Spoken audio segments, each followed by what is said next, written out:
This is the next office, which is usually pretty unusual. Good morning, everyone, and welcome to the webinar. My name's Angela Holloway. I'm a marketing specialist with ComEd, and today we have a great lineup for you, and I'm going to give you a couple of housekeeping items just to get us started. First of all, the webinar is being recorded. It will be available to you post the webinar. We will also have a PDF of the slides. Everyone, your phone lines are muted. So if for some reason you do come off mute, we'll make sure that you stay off on mute. But keep those muted, keep your cameras off. You shouldn't have those abilities anyway, but just in case. And then also, we'd like you to put questions in the chat box. And we'd like you to add those questions as they come to you. You don't have to wait till the end, but please only use the chat function. You may also have access to the Q&A, but at this point, we really like you to focus on the chat. In addition, we will be monitoring that. So if there's any questions that myself and my partner Natalie can answer on the back end, we'll make sure we answer those. And then the questions that are specific to the speaker or the subject matter, we'll wait until the time frame for questions, and then we'll address those. And we will also be timing our speakers just to make sure we stay on track. We have a lot to cover this morning. So we're going to let our speakers know when their time is up by sharing the surprise reaction. And that looks like this guy. So when you see that on your screen, that has nothing to do with you participants. That's just for our speakers to let them know that they need to keep moving on their time frame and their subject matter. So with all of those reminders, I will turn it over to our host, Bill Quinn. Take it away, Bill.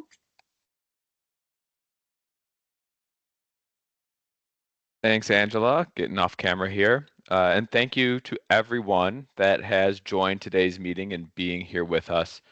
We know how valuable all of your time is, so we created a really great lineup for you with lots of great information to help you learn more about what's going on in ComEd's energy efficiency program. Today really serves two purposes, and we have two objectives for it. First is to celebrate a great 2024 and thank all of you for the hard work you did in pursuing our goals. And the second is to get everyone excited about the new program year and give you information that you need to drive participation throughout the program. Wanted to start by giving you a high-level overview of what we'll be diving into in today's section. We're going to start with some portfolio level updates and share additional information and awards for the 2024 EESPs. Then we're going to have two sessions where we will share key information and updates from each program offering, both residential and commercial and industrial. And then we're going to end the day sharing information about additional tools and offerings that you may not participate in directly, but will definitely benefit you from understanding how they would impact you. One thing that we want you to do is, as you hear from the different program offerings, maybe there's some that you're not participating in, we want you to think, how could you increase your participation across the portfolio? So maybe you participate in standard and you hear some information about the custom program, and it could be applicable to your business model. Or if you do work in the CNI programs, consider where those skills could be beneficial or fit in with the residential programs. We also hope that as you're listening in, you take note of the different resources and benefits that are offered across the portfolio, like assistance with diverse business certification, mentorship opportunities, and more. We have these times listed on the slide here, and we're planning on starting at these times, even if we're ahead of schedule. This will be the only webinar that we have for the day, so there's no need to jump to any different links. And we should be able to finish around 11:30, 11:45. So we're encouraging everybody to stick around with us until the end. So more detailed agenda of what we're going to be covering in this section, the intro and overviews. We're going to start with the safety message, which is standard for ComEd, as it's a core principle of ours that safety comes first. Then we'll dive into a portfolio update, as well as covering what's new in customer innovation and R&D. go over an EESP network update, talk about the incubator program and MDI, how it could impact you or EESPs that you work with, and then finally end with the 2024 EESP Network Awards. So for our safety message today, we're going to be covering heart attack awareness. I know it's not February yet, but in case you weren't aware, January is already almost over. So we're going to be looking ahead to the February safety topic. So research shows that Americans are about 30% more likely to experience a heart attack in winter compared to other times of the year. And there's several factors that can contribute to this increased risk. Cold weather can raise blood pressure and increase the heart's workload, making it more susceptible to strain, which is one of those increased risk factors. It's really crucial to be able to recognize the signs and symptoms of a heart attack.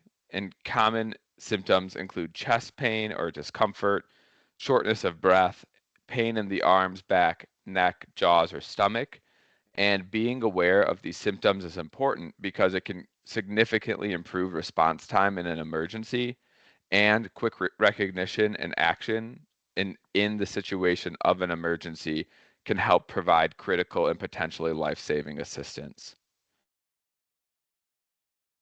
So who is at higher risk? I know we already mentioned that people are at a higher risk of heart attack in the winter. Older adults, individuals with pre-existing health conditions like high blood pressure, high cholesterol, or diabetes. Also, those engaging in physical exertion are at higher risk.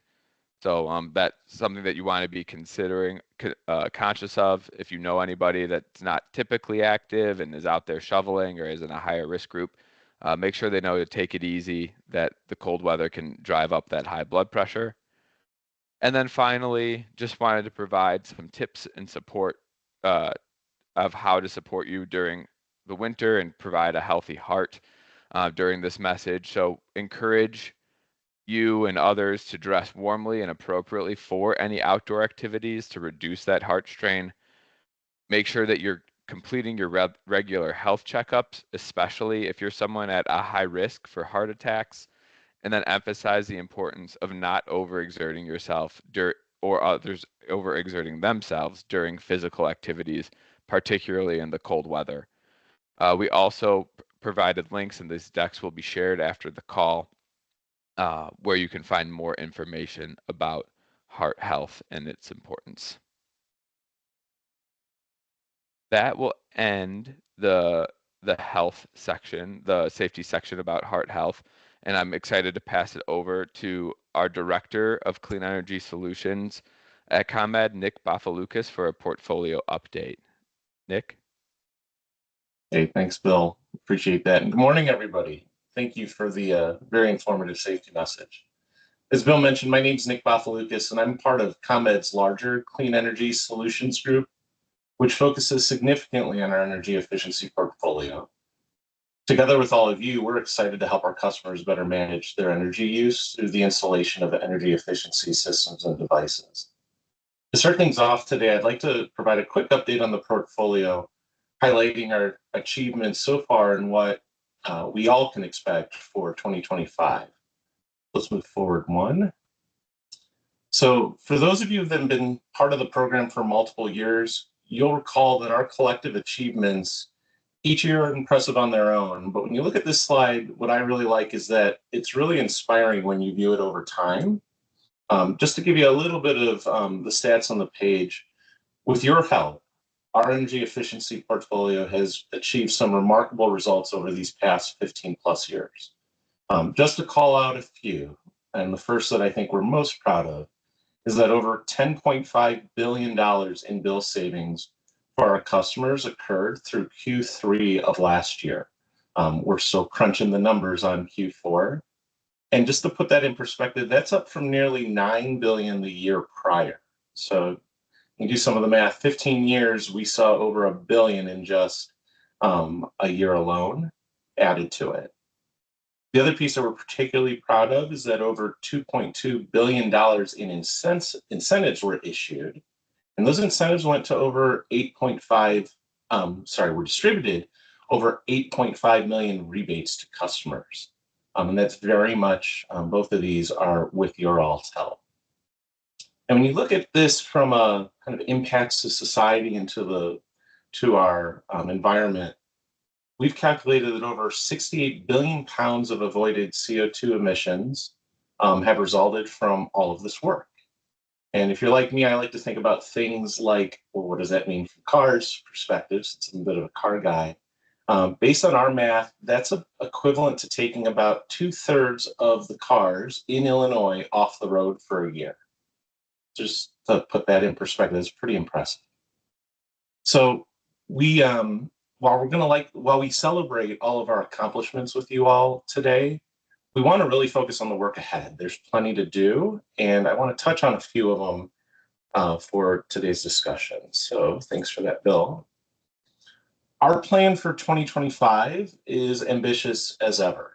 In previous years, if you all had participated in the program, you'll notice our goals continue to increase, and the challenges we face each year tend to increase with it. We have expiring savings and increasing pressures on our portfolio's cost effectiveness, just like in prior years.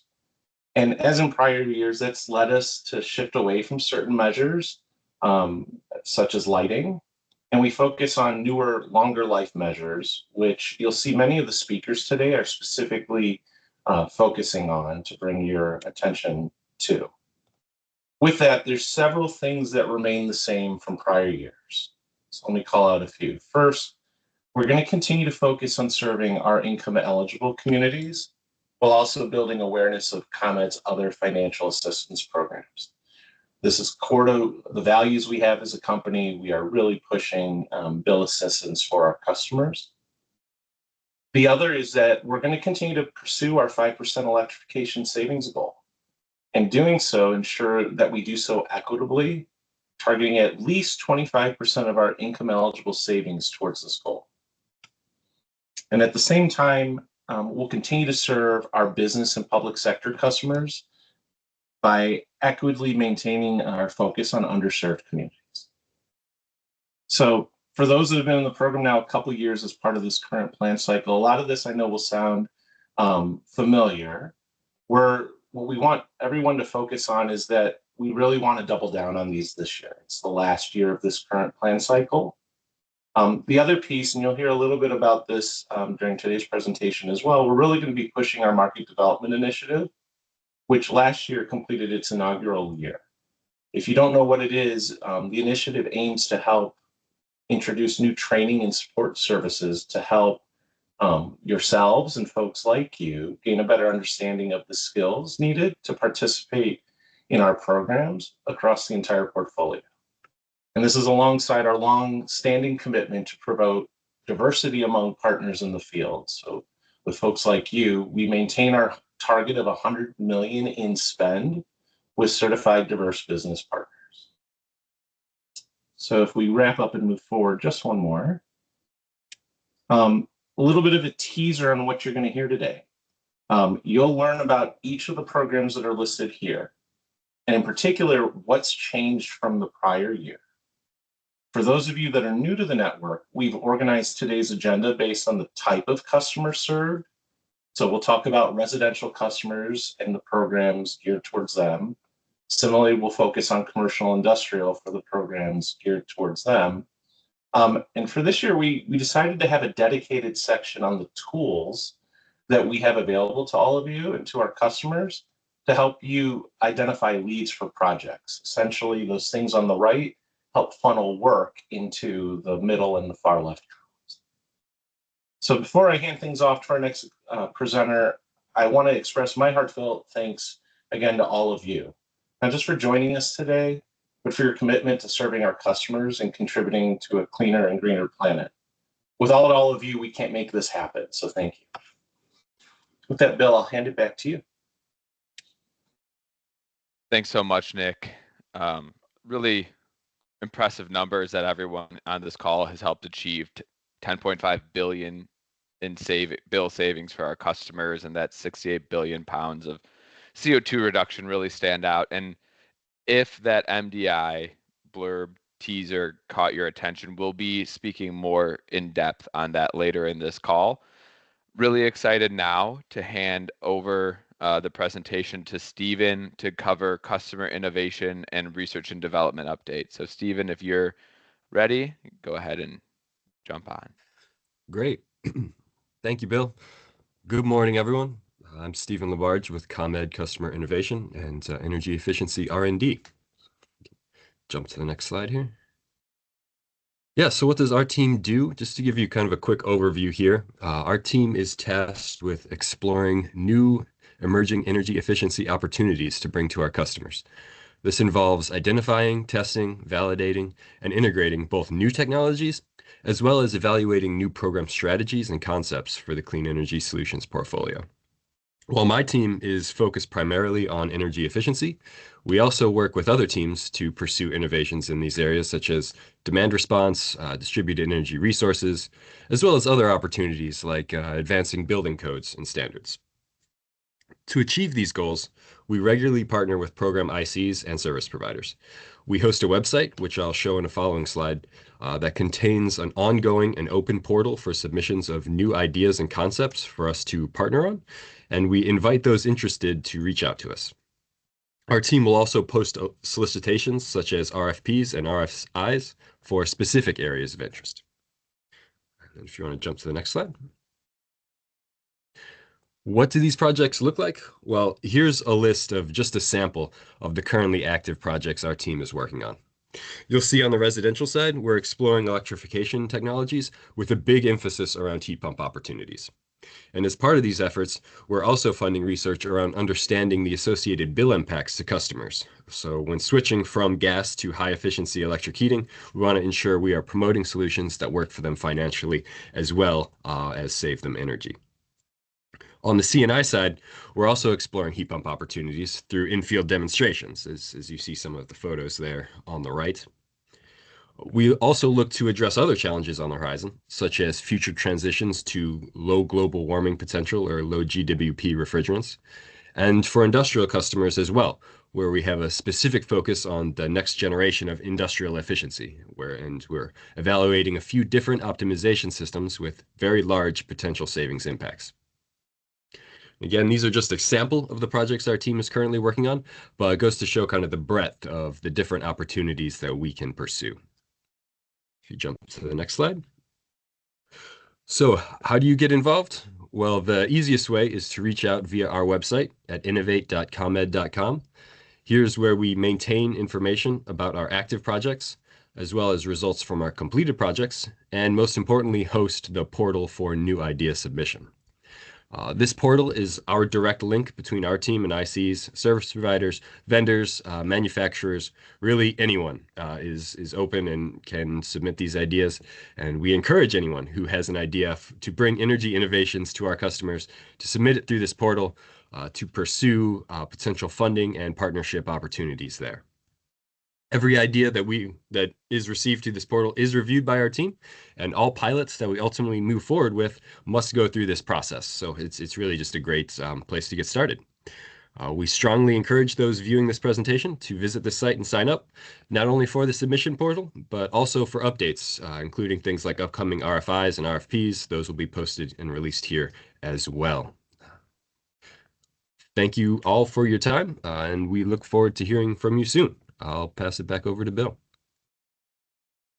Thanks, Stephen. Appreciate that update and want to re-emphasize that visiting that website, if you have any ideas for consideration, we'd love to hear from all of you.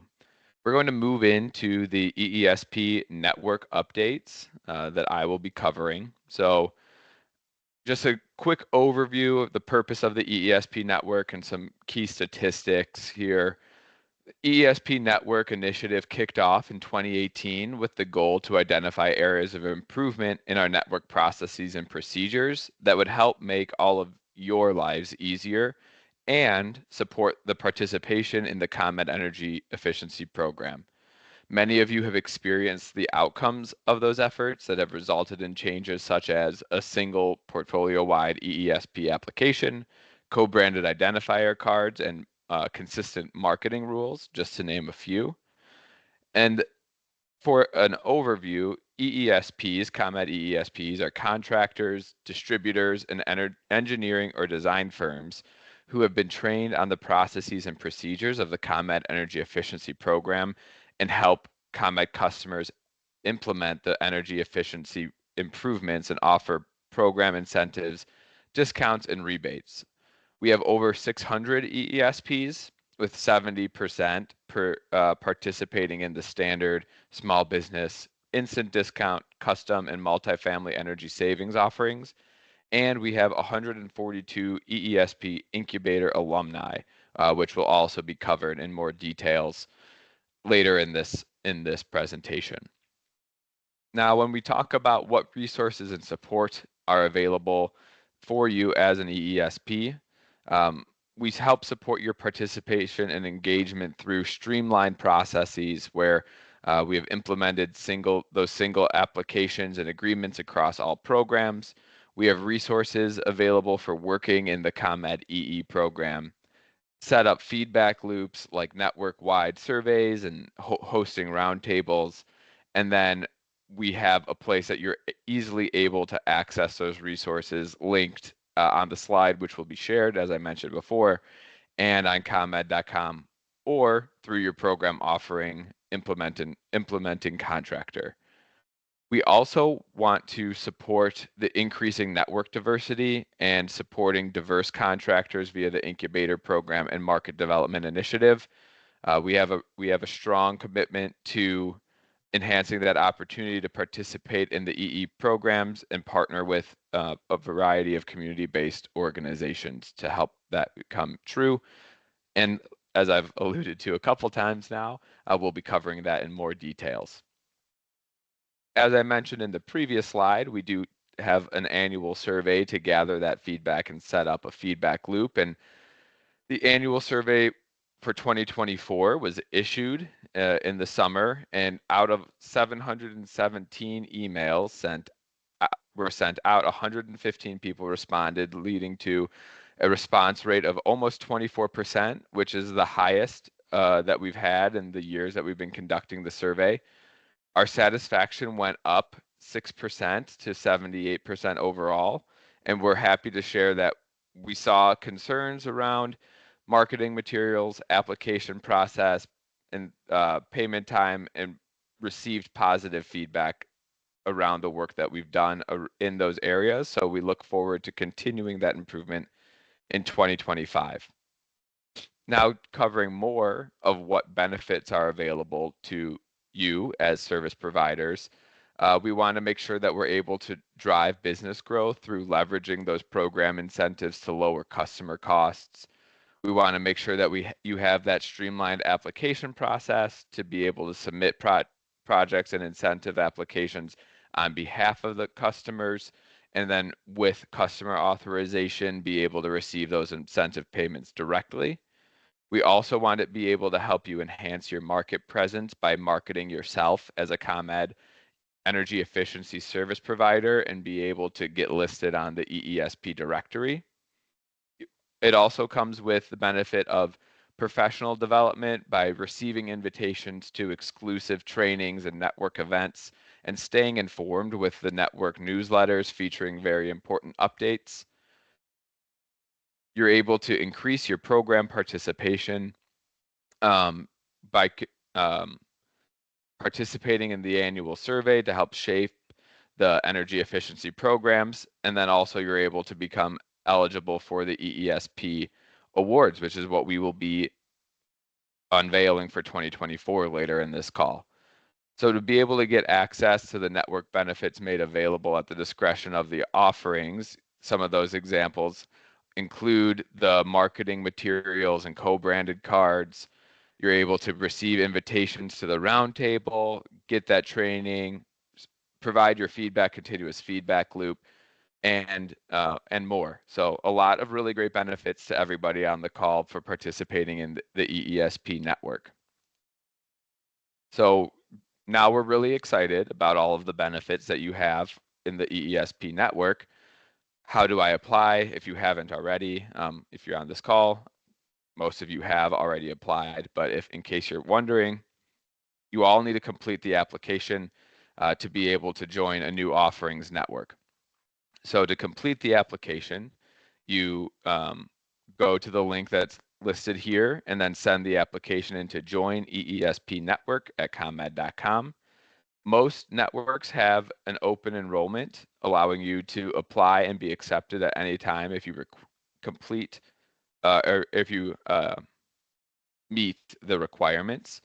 Also, programs will conduct periodic RFQs and RFPs, and applying through the general application ensures that you receive those when they're released. So what are some of the requirements to be an EESP? All programs are going to require a signed EESP and contractor participation agreement. You need to be able to be in compliance with ComEd's marketing rules, and as applicable, ICC certification and an annual renewal will be required. There are additional requirements specific by the program offerings, so make sure that you're also aware of what's required for each offering that you're in or interested in joining. Something that we're really excited about, as we mentioned, part of the purpose of this call is to help drive participation across other offerings, is the Quick Start Guide, which will allow you to easily look at all of the offerings that are available and then see what they focus on and how it fits your business, and see if it's something that you'd be able to participate in and incorporate into your business model. So really excited to share this new resource with all of you. And we want to make sure that everybody is in compliance with the marketing rules. Saying anything with ComEd, you need to make sure that you're aligned with our brand, since it is ComEd's brand, and all messaging and branding needs to align with those rules. EESPs are participants in the program, so we want to make sure that you're representing as much. And then if you have any questions, or if you have not seen these rules, please check in with your ICs. They'll be able to make the rules available to you. But like we said, want to make sure that we are presenting the program in a consistent way to appropriately represent the role within the program, to give it that consistent branding, terminology, and help our customers understand what everyone's role is in our energy efficiency program. And we mentioned earlier about the ICC certification that's required. These are due in June 1st of each year, so it seems far away, but if anyone had that experience that I've had where it seems like it's January, maybe 10th, and it's already the 27th, I think we can envision how fast June will be coming up. So make sure you're making plans to get those certifications and renewals completed. We've linked the full ICC resources to this deck, and as well as covered what would be needed to be sent in to your implementing contractor by that June 1st. So now, as we've talked a couple times about the incubator program and the market development initiative, I'm excited to hand it over to Adam Castillo from Walker Miller Energy Services to provide us with an update on these programs. So Adam, thank you for joining, and excited to hear from you.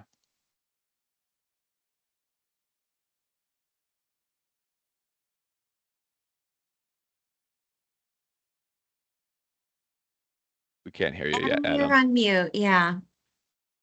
Yeah, it looks like you got to switch to your microphone. How about now? Yep, you're good. Thank you. Okay. Thank you, Bill. Thank you, Angela. Thank you, ComEd, for hosting this this webinar session.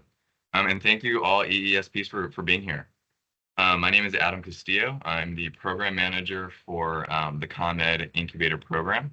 And I'm just going to jump into a little overview of the Incubator Program, and then we'll talk a little bit about ComEd's Market Development Initiative as well.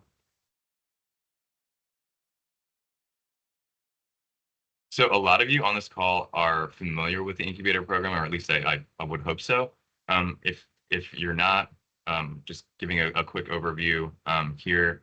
I'd also probably assume that many of you on this call have probably participated in the incubator program. So this should just be kind of an overview for you as well. But if this is something that you've already participated in, thank you. So the goal of the incubator program really is to drive revenue for diverse contractors who work in diverse communities. We want to create local jobs and impact local economic development. The goal is also to increase energy efficiency awareness and lower energy costs for ComEd customers who live in diverse communities. So we do this by training contractors on ComEd energy efficiency programs, by assisting contractors with attaining important certifications like diverse business certifications and ICC certifications. We guide contractors through the EESP network application process. We provide tools to contractors to identify revenue-generating energy efficiency projects. And kind of in general, we help remove barriers for contractors and help them build successful businesses in the energy efficiency field.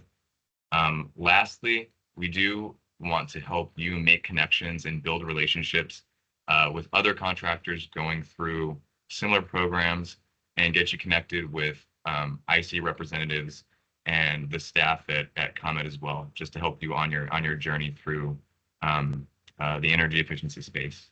So we can move to the next slide. So I'm a member of the Walker Miller Energy Services team. Walker Miller is the implementation contractor for the ComEd Incubator Program.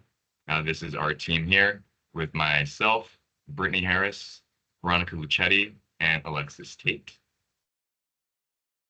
Go to the next slide. So just a little background here. So the incubator program stems from ComEd's commitment to driving equity and energy efficiency.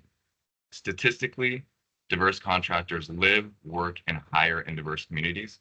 And by providing those diverse contractors with business growth opportunities and energy efficiency, the incubator program affects local economies in a positive way. So like Bill mentioned early on the call, this program has been around since 2019. So it's in its 7th year right now. We're starting our 7th year. 142 people have graduated through the program. And of those 142, 102 are or have been accepted into the ComEd EESP network.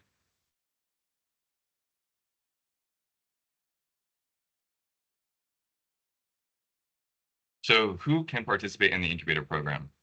So these are, like a lot of you on the call who are already EESPs, this program is kind of specifically geared towards potential energy efficiency service providers. So contractors who are in kind of energy efficiency adjacent industries like the one listed on the flyer on the right.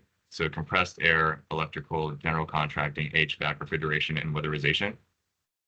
I'm getting a sign now that I need to hurry it up a little bit. So this is our flyer. We do encourage you, I think these slides are being circulated after the call. So we encourage you to circulate this or share this with potential contractors who would be interested. We can move to the next slide. The incubator program relies heavily on the partnerships that we've created for a lot of things. Recruitment, people from these organizations who are subject matter experts on a whole host of things. They help, like I said, recruit and then present on a myriad of subjects on a webinar series that we host during the incubator program. Move to the next slide.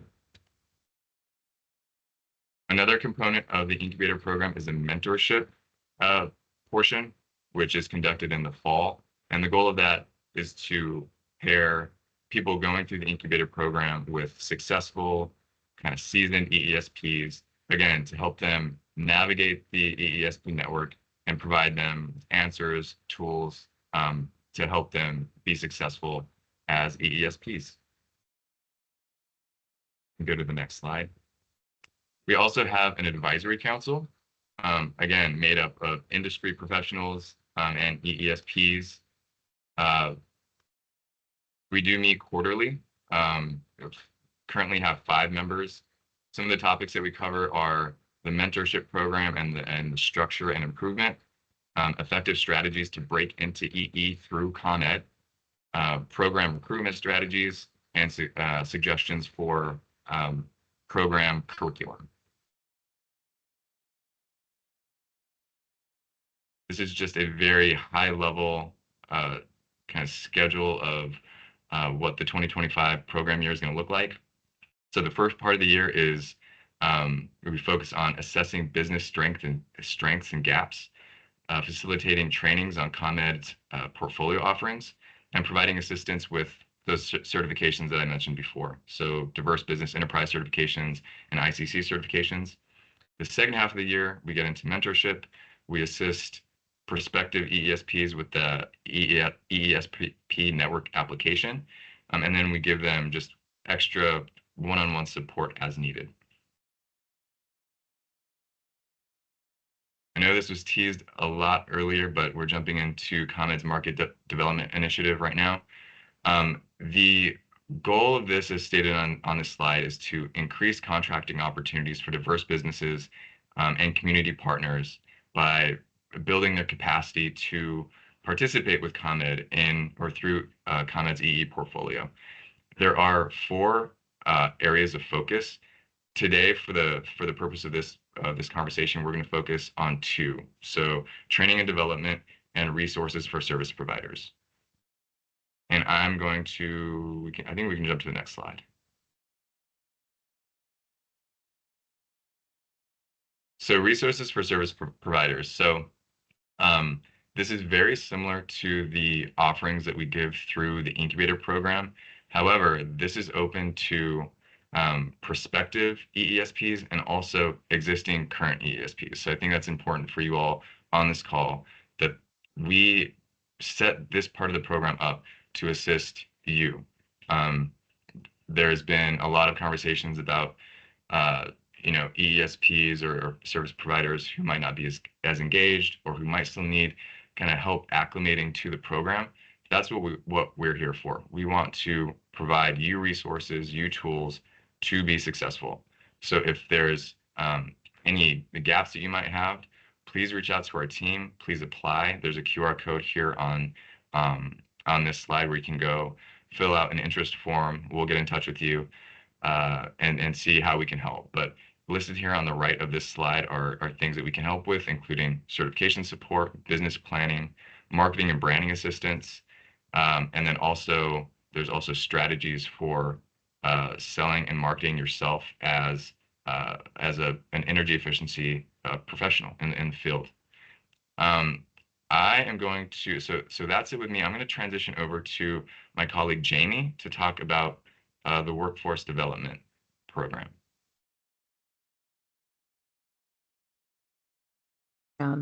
And I would like to talk about ComEd MDI's training and development, or our workforce development programs.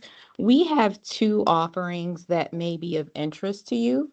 Our first one is an 8-week cohort for newcomers, and that's individuals that are new to energy efficiency. And we provide an hourly wage as well as meals, transportation stipends, and childcare stipends. This may be a benefit to you all as service providers, as in the 8 weeks, there is a 2-week internship component, and we are looking for employers to host these individuals that now have this energy efficiency training, that they are able to work and move directly into energy efficiency after receiving their BPI certifications in building science principles, healthy housing principles, and air leakage control installer. So that's our first program of 8 weeks for those who are new to energy efficiency. Our second offering is a skill cohort, which is a 3-day per week part-time offering. And it is a weekly stipend that we offer, or wage offset for employers. It also provides meals and gas cards, as well as some wraparound services and support. This program allows those that are currently already working in energy efficiency to upskill and receive their healthy housing principles, building science principles, and building analyst technician certifications. And if you have members of your staff that you would like to get upskilled, this is a free offering to you. So you can reach out to myself or someone on the MDI team. And if you would like to provide these training opportunities in the skill cohort to your team, please let us know. Or if you are interested in hosting individuals for the on-the-job training internship, please let us know as well. Thank you, Adam. I think we lost you there at the end, Jamie, but I think you were talking about hosting. Yes, if you'd Hosting like to, if you'd be interested in hosting interns for the 2-week on the job period, if you have open positions and would like to bring these individuals into your team on a temporary basis and then hire them, we'd love to have you work with us as well. Thank you, Jamie. Thank you, Adam. All right, just very quickly, this is the last slide. So our team's contact information is there on the right. On the left are just ways to get involved. So a way that you can help right now is get the word out about the incubator program. There is a $1,000 referral bonus that goes to the people who refer people who go through the program and graduate. So there's an added incentive kind of bonus there for you as well. Become a member, reach out to us, become a member of the advisory council, volunteer to be a mentor for our program. And you can always volunteer to participate as a subject matter expert on our webinars. So with that, I'll pass it back over to Bill. But again, I want to thank you all for your time today. Thank you so much, Adam and Jamie. Yeah, there's a lot of really great opportunities for people looking to get into the energy efficiency world or to upskill, like Jamie mentioned. So if you know of anybody, please feel free to send them our way and we'll see how we can help them get into the energy efficiency space. But without any further ado, I want to jump into our award ceremony. So this is to help celebrate our outstanding EESPs for 2024. We have 8 different award categories this year designed to honor the members of our service provider network who have gone above and beyond. So we have the Rookie Spotlight, Community Champion, Most Engaged, Customer Impact, Top Performing Diverse EESP, Electrification Advocate and Champion, Incubator Alum of the Year, and the Saving Superhero. Want to pull up all of the award nominees on this slide. The winners for each category will receive a small trophy to commemorate their award and can also promote themselves as an award winner on their website and to customers within the marketing rule guidelines. So we're going to jump right into the 2024 Rookie Spotlight. And this year, the Rookie Spotlight winner is Train. They have a strong reputation and presence in the industry, which their team has successfully engaged to bring in reliably large projects so early in the retro commissioning offering timeline. They've quickly learned and met the M&V requirements of the offering and have an impressive ability to estimate project savings prior to submission, which is helpful for forecasting. They communicate clearly and share the program's priorities. So congratulations to Train for winning the Rookie Spotlight this year. Next will be the Community Champion, and the Community Champion is Nick and Eddie Construction, who completes projects in previously unrepresented communities or underserved areas of ComEd service territory. And Nick and Eddie go above and beyond to help the program by accepting many program referred income qualified leads for small projects. This is significant because a contractor is willing to take smaller profit margins to serve the customers where overhead costs may be comparable to larger projects. Nick and Eddie are also one of the EESPs who contributed to the success of the public housing program in 2024. In Q4, Nick and Eddie worked with Chicago Housing Authority to replace approximately 1,300 air conditioners at Dearborn Homes, a 17-building, 668-unit public housing development in Bronzeville, and the project will provide efficient cooling and increased comfort to the residents at Dearborn. Nick and Eddie are currently on track to earn $1.5 million in incentives and save 126,371 kilowatt hours in 2024. Congratulations to Nick and Eddie for winning the Community Champion Award. Now we're going to move into our most engaged EESP, and that EESP is Aero Performance Group. So as one of the original service providers in the retro commissioning offering from 2008, they have developed a trustworthy and reliable reputation, starting with their leadership and continuing through their team of engineers. We can count on them to bring projects to their full savings potential while prioritizing what is best for the customer. They are pleasant to work with and have aligned their organizational goals with the goals of the offering, making it an extremely collaborative relationship. Congratulations, Aero Performance Group, for winning the 2024 Most Engaged Award. Next, we're going to move into Customer Impact. For the Customer Impact Award, this year will be represented by the Building Energy Experts. So Customer Impact means consistently receives positive customer satisfaction ratings and or going above and beyond in providing a premier customer experience. How did Building Energy Experts demonstrate that? They have been involved in large-scale projects with the Great Lakes Naval Base in North Chicago. The project has spanned 5 campuses of housing for military service members and delivered impactful energy efficiency services to over 1,400 military families across 6 distinct neighborhoods within the base. Building Energy Experts provided excellent service while completing the scope of project, and there were many challenges during this project that the contractor had to navigate. Building Energy Experts persevered through these challenges and were able to earn over $1 million in incentives. Congratulations to Building Energy Experts on winning the Customer Impact Award. Moving on to the next award category, we will be looking at the top performing diverse EESP, and that EESP award will go to Square Property. So congratulations to Square Property. The top performing diverse EESP is a certified diverse business that drives significant energy savings, follows procedures and processes, executes with a high degree of quality, and provides a premier customer experience. Square Property has been one of the most prolific EESPs enrolled in the program in 2024.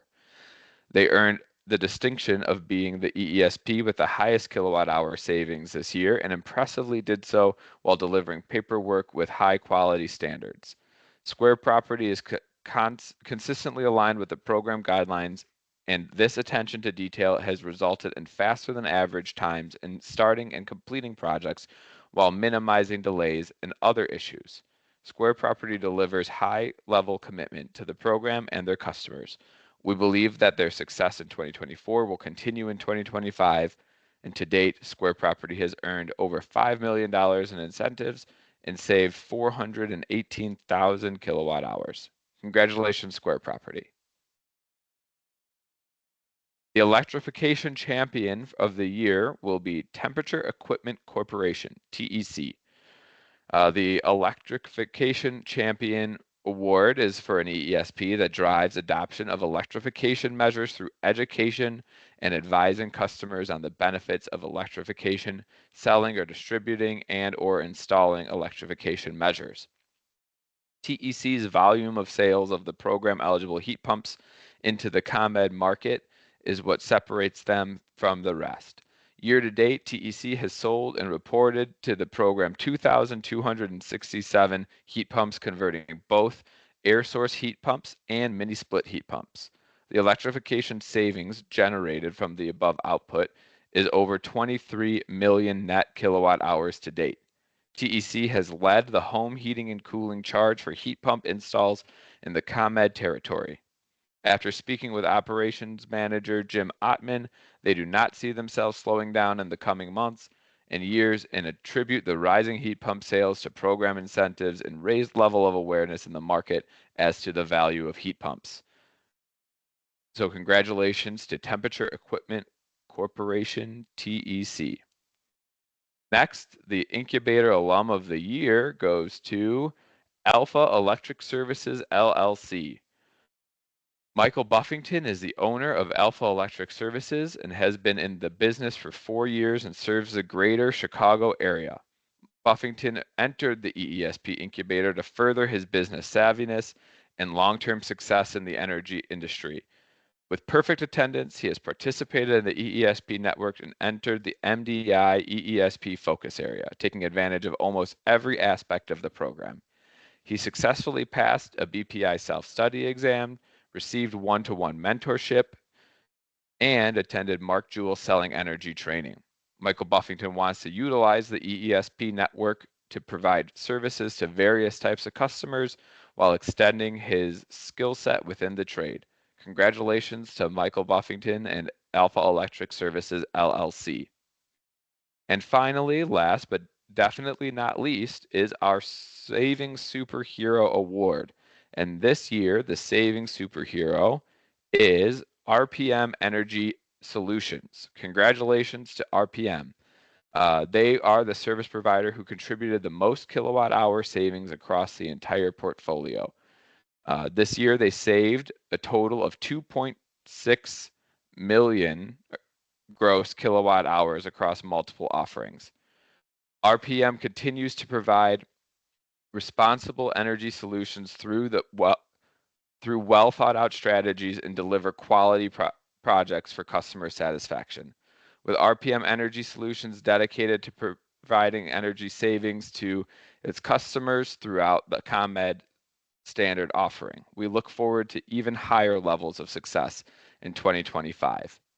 Also said about RPM Energy Solutions was their dedication is evident in every aspect of their work, from staying highly organized to being proactive in the field, consistently delivering creative solutions for customers and ensuring that each project is of the highest quality.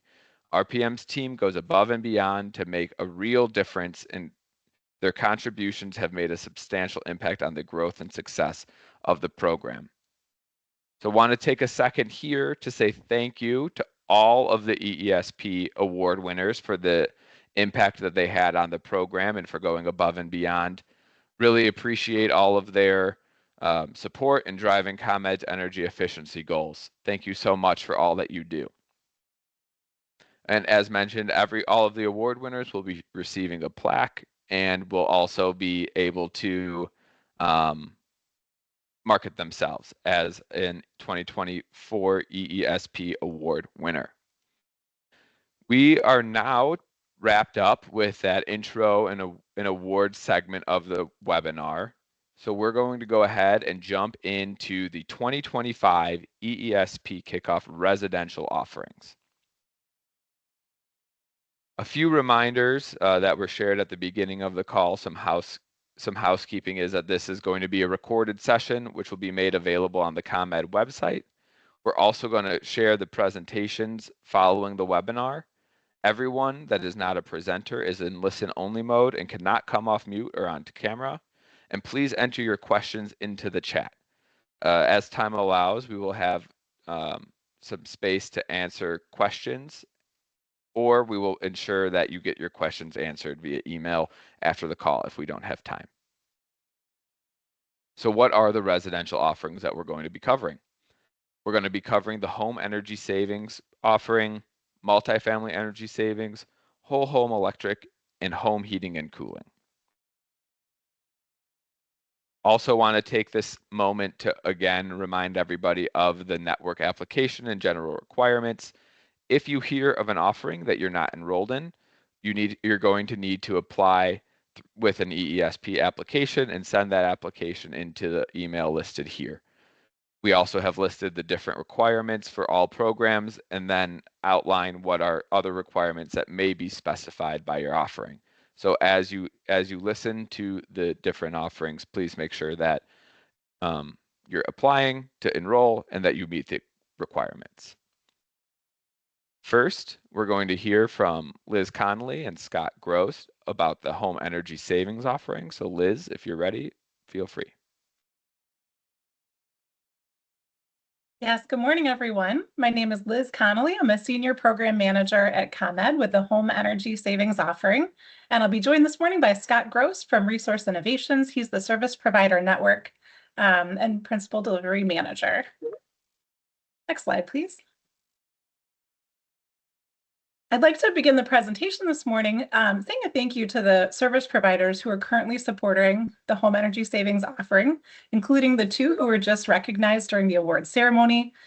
We appreciate all of you for your contributions, serving income eligible customers with comprehensive services that help them save energy and money on their bills, and just continuing to deliver excellent customer service. So thank you all for your participation. And this morning, Scott and I are going to provide an overview of the home energy savings offering for those who are interested in learning more and potentially participating. I'll begin by talking about the 4 segments of home energy savings, which is an umbrella offering that serves single-family residential customers through one streamlined customer journey. The first segment is our self-assessment. This was launched in 2023. This is an offering that is available for both market rate and income eligible customers. And it's provided through an online self-assessment portal where customers can enter some information about their home and their equipment for heating and cooling. And they receive recommendations, which result in them being able to access free and discounted energy saving products that are delivered to their home for self-installation. So that's our self-assessment. The second segment of home energy savings is our in-home home energy assessment. This is delivered by energy advisors who come to the customer's home and conduct a visual assessment of the home, directly install measures while they're there for saving both electricity, natural gas, and also water saving products. They provide education to the customer about ways to save energy and provide a customized report with additional recommendations on programs that they can participate in. Utility Energy Services is the company that implements this under home energy savings. The third segment, and this is a segment in which energy efficiency service providers do participate. This is our comprehensive retrofits. So this is delivered to customers who are prioritized to receive this deeper level of service based on their in-home home energy assessment based on there being a significant energy efficiency need in the home. The services that are included are weatherization, as well as for certain eligible customers, repair or replacement of the heating and cooling equipment, as well as health and safety measures that enable the energy efficiency work to move forward safely. And again, this is delivered by our energy efficiency service provider network. And then the fourth segment, which is very similar to what I just described on comprehensive retrofits, we also have a partnership with the state of Illinois Home Weatherization Assistance Program, or IWAP. In this segment of the offering, the utility dollars are braided together 50-50 with the IWAP funds in order to deliver this offering to more customers. The customers are served through their local community action agency, and each agency does have their own network of service providers. It is available to customers with incomes below 200% of the federal poverty level. It includes weatherization measures, HVAC, appliance repair or replacement, and health and safety measures as well. It is completed by contractors who go through a procurement process with the Community Action Agency. And with that, I'm going to turn it over to Scott to share some additional details. Oh, no, wait, take it back. I've got one more slide, Scott. Additionally, just to share some more background on the offering, when we're talking about single-family customers, that does include single-family homes, as well as 2 flats, manufactured homes, and also individually owned and metered condo units. Resource Innovations is our implementation contractor who oversees the service provider network. Just to give a sense of the scale of the offering, last year, home energy savings served more than 11,000 customers. About 8,000 of those customers were income eligible. And of those customers, about 3,000 received the comprehensive retrofits that were delivered by our service providers.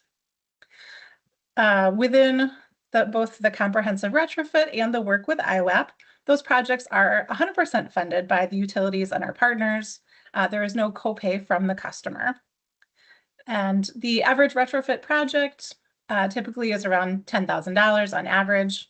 saving the customer 1,025 kilowatt hours.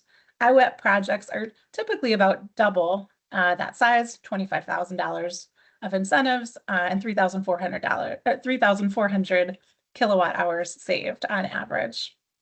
With that, I'll hand it over to Scott to share some additional details. Awesome. All right, thanks, Liz. Good morning, everyone. Let's talk a little bit about the EESP network here. So again, just to ground us all, we've got a complex program here with a couple of different pathways. And so the EESP network is focused on that comprehensive retrofits pathway. So the third out of the fourth one. And so a little bit about that network.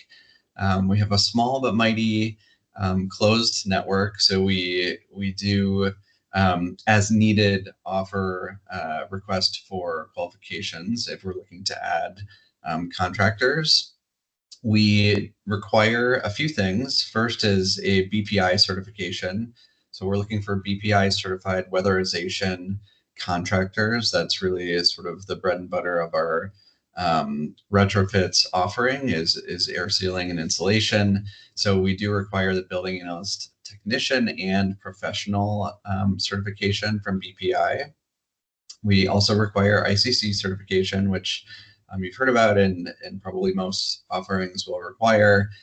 And then the last two requirements here, we do want our EESPs to be able to develop a comprehensive scope of work, right? So all of the air sealing and insulation work, but also including HVAC and health and safety measures as needed, right? So we're really addressing lots of things in these single family homes. And then also you can serve as a general contractor with subcontractors if needed, right? So you don't have to self-perform everything. In fact, a number of our contractors subcontract things like the HVAC work. One of the nice things about the offering is that the leads are mostly provided by the program after they go through that in-home screening that Liz talked about, which we call the home energy assessment, right? So those leads get prioritized for a retrofit based on their need, right, in the home. And then at that point, we have our contractors go out and do their own more thorough, comprehensive assessment and put together their own scope based on the program guidelines. So that's a benefit. We can go to the next slide here, please. A few more benefits. We just talked about the leads idea. So we do encourage individual outreach. So our contractors or EESPs are actually also enrollment partners. So they can be out in the community, both generating awareness about the program and actually directing folks specifically to our site where folks apply, right, for the HES program. So while we do provide leads to the contractors, which is a huge benefit, we do also encourage that outreach to increase that project volume for contractors as they have capacity. We've got a really great in-field QA/QC team that is there partially to meet requirements for QA/QC, but is also really a collaborative partner. So that's a real benefit. We do quarterly trainings to address different things, different issues and opportunities that come up in the field. Good opportunity to see the colleagues that are out there in the field, give us feedback, right, on what you're seeing, what's working, what's not, things like that. And yeah, the last bullet is just that these comprehensive projects are really great opportunities, both for the contractor and the size of the projects, right? You saw the numbers there on one of the earlier slides, but also for the customers. We're really, really helping these folks in need get the services they need for their home. Go to the next slide. Here's where you can get some more info. There's a HES retrofits email there. There's the link to the sign up page for customers, and there's a HES website on the ComEd website that you can check out. Go to the next slide and quickly go through some of the IWEP information. So the last channel, the fourth that was presented, is this braided IWEP path. And so while this is not an official EESP network, we wanted to share just a couple details here. The community action agencies that execute these IWAP projects do procure their own contractors. And so wanted to provide this information. They are in need of mechanical and architectural folks as shown there. They use a competitive negotiated proposal process. So basically you pre-qualify via this link, and then they can add you to their network, if you will, at any time to help execute those projects. So check that out. We can go to the next one. Just a little more info. There's again that link. Each agency, right? So that's kind of a map based on counties, does their own procurement. You can also try and reach out directly to that agency if you're interested. So there's a couple more links there at the bottom. Go to the next slide. That is it. So there's a couple of pieces of contact info here. I've got Anthony Vegas listed. He is the Associate Program Manager, specifically in charge of the retrofits pathway, and then my email there as well. So feel free to reach out if you have any questions. And back to you, Bill. Thanks so much. Thanks so much, Scott and Liz. Really appreciate that overview.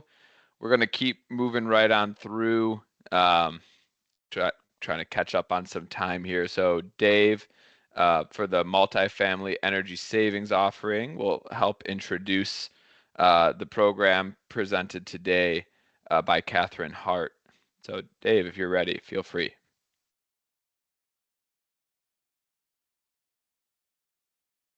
Hi, thank you so much, Bill. I appreciate the handoff. Good morning, everyone, and thank you for joining the EESP Kickoff this morning. My name is Dave Hernandez, and I am the Senior Program Manager for the Multifamily Energy Savings Program. Both I and Lalita, Program Manager, manage the program for ComEd, along with Eve Peidel and Catherine Hart and several team members who manage the MFES program from Franklin Energy. After my presentation, Catherine Hart will introduce herself and will also be presenting on the program. The program, the Multifamily Energy Savings Program, started back in 2022 with a consolidation of multiple programs. If you were working in multifamily back in 2019, there was multiple programs that you had to participate in order to take care of a customer, a property manager. Today, we can happily say that it's a consolidated program, and today it's delivered jointly with Nicor Gas, Peoples Gas, and North Shore Gas. The Multifamily Energy Savings Program is a single comprehensive program offering that provides a full range of multifamily energy efficiency services. The program will work with property managers, and it's important to note that the multifamily program will provide a single point of contact project lead, so property owners and ESP will not need to navigate between the programs on their own or procedures. Next slide. Oh, sorry. Go back one, please. Sorry. The multifamily program is composed of 4 subcomponents, as you can see here, which include the following: income eligible, public housing, market rate, and Illinois Weatherization Assistance Program. The program itself incentivizes measures to include the program. Included in the program are lighting, electric weatherizations, heat pump, HVAC, boilers, water heaters, and health and safety. We will provide additional details in future slides. However, I did want to take this moment and share some of the accomplishments and highlights, of course, that could not be done without the help and continued support of ESPs, as well as MFES team members. In 2024, the Multifamily Energy Savings Program harvested 34,711 net megawatt hours, 632,288 therms in savings, and we installed almost 1,000 heat pumps in our ComEd territory. Again, thank you for all your help and continued support, as well as if you are new to the multifamily or want to learn more, please stay and continue to learn more. And once I hand it off to Catherine, she'll share how you can actually join the program. Next slide, please. As a general overview, The programs that I mentioned earlier that are part of the multifamily, income eligible, public housing, market rate, and IWEP for property owners and income eligible must be considered low income and affordable housing, and the building should be located in the low income census tract. For public housing, it's available to any property owned and managed by the Public Housing Authority, as well as market rate if the property does not qualify for income eligible or public housing offerings, they can qualify through market rate. For IWEP, for this offering, low income as well and affordable housing with buildings that have 60% of the tenants that fall at or below the federal poverty line, below 200% of the federal poverty line. And it's available to property owned and managed by Public Housing Authority. For income eligible and public housing availability, the budget itself buys down the cost and covers approximately 100% of upgrades in certain measures, includes health and safety, as well as includes electric and gas and joint measures. For market rate, incentive buys down the customer cost and includes electric, gas, and joint measures. Gas measures are incentivized through the gas utility. And for IWEP, the program is fully funded by both government grants as well as utility funding. Direct installation is included in our program. For income eligible customers, and market rate is completely installed by Franklin.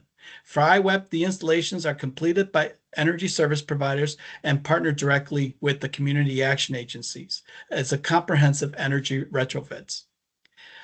Just wanted to note that for public housing offering, the program team member must confirm project approval with the Public Housing Authority's staff before we can proceed or approve any projects.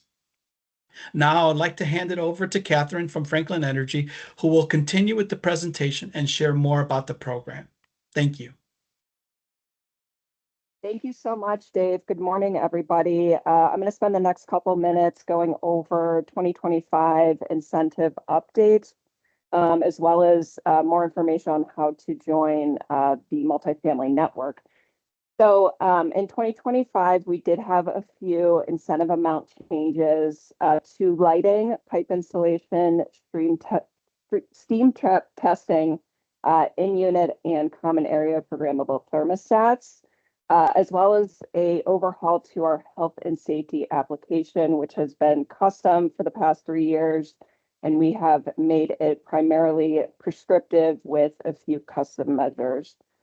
We've also added a few measures. So we added back our outdoor lighting measures, and then new to our weatherization application are duct insulation and duct sealing. And then we did remove the water heater tune-up for 2025. Next slide, please. As Dave mentioned, there are several paths to the multifamily offering. In this slide, we're going to focus on income eligible and public housing as one path and market rate as a second. So as I mentioned, lighting, there were various small changes to incentive amounts for both IE and public housing and market rates. For the HVAC application, we did have the increase to in-unit and common area programmable thermostats to $110, and then thermostats with line voltage to $160. No changes to the market rate HVAC application, and then no changes to the weatherization application for either IE public housing or market rate. The gas application for IE and public housing, we did increase the XL pipe installation to $15 and reduce the F&T steam trap testing to $1,250. There is no market rate offering through this multifamily offering that is offered through the gas utilities. Appliances application, there were no changes to either path. And then for heat pumps, no changes for the IE public housing path, and it is not available to market rate customers. The heat pump offering is a closed network, but if you are interested in joining, please reach out for more information. Next slide, please.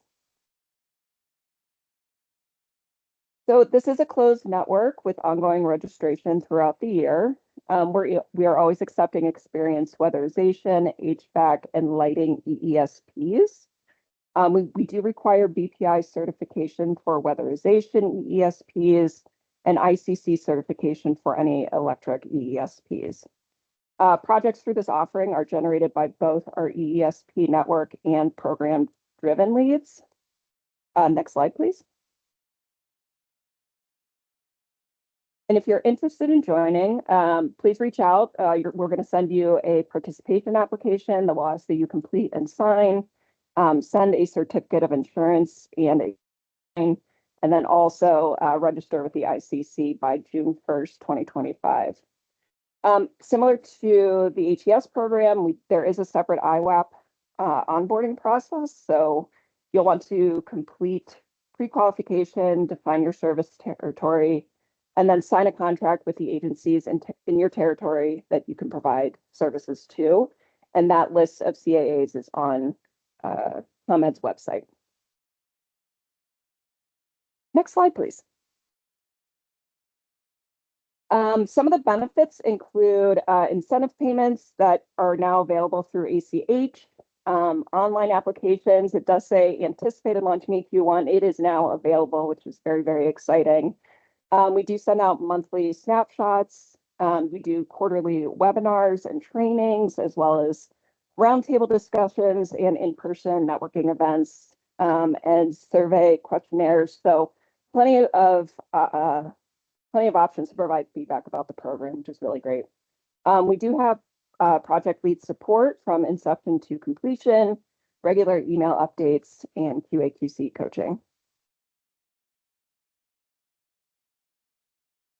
If you are looking to get more information, please reach out to Pete Runhell or your assigned project lead. You can visit the multifamily website on ComEd's site or our contractor portal page. Again, the online application is here. If you need more information, please reach out to us for that information on how to get enrolled. Next slide, please. I've said reach out if you have questions a lot in the past few minutes. Pete Runhell is our EESP or outreach lead with his email and phone number there, as well as my information, and Eve Pytel, who is the program manager, and then Dave and Lolita's information for ComEd for reference. Thanks so much.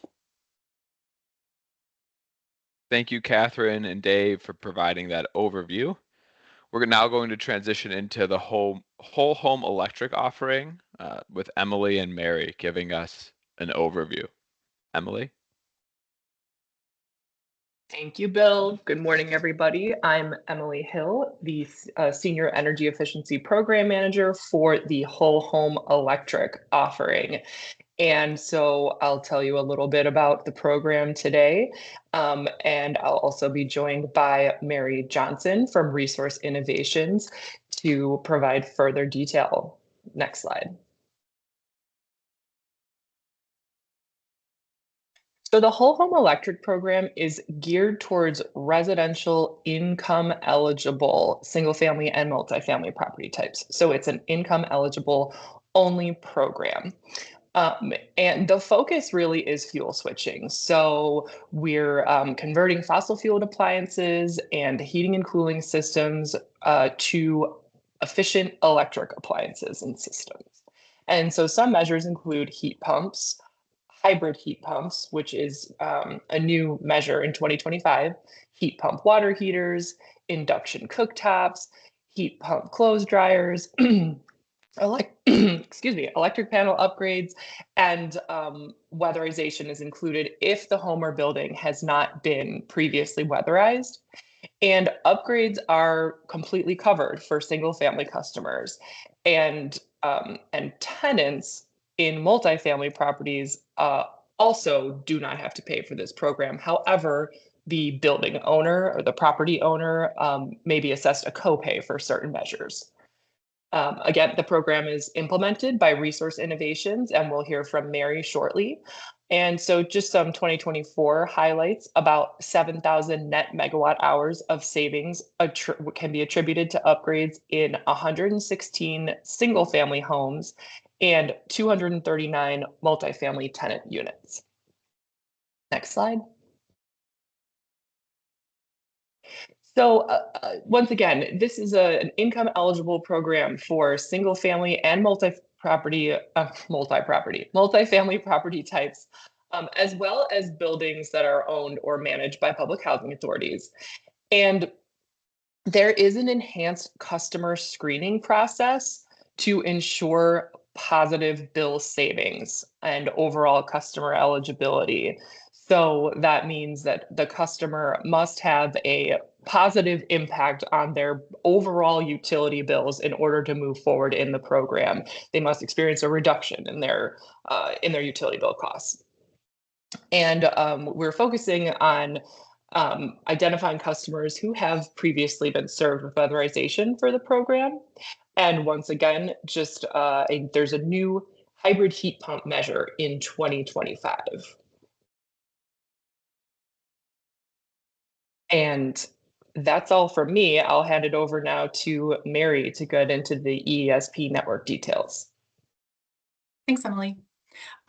So Whole Home Electric is a closed EESP network. We do have an annual request for qualifications that goes out each year. We're really focused on working with diverse contractors, particularly those serving disadvantaged and or rural communities. We're looking for EESPs that have the ability to provide comprehensive project execution, and that includes managing your network of subcontractors. So we're really looking for folks that have the expertise and experience to install both size and install heat pumps, heat pump water heater installations, electric panel upgrades, and electric appliance installation as well. Just like all these other programs, we also require ICC certification as well as BPI building analyst professional certification for any of the projects that we have that include weatherization. And customers are determined to be eligible based on the screening that the Whole Home Electric program team does that Emily mentioned.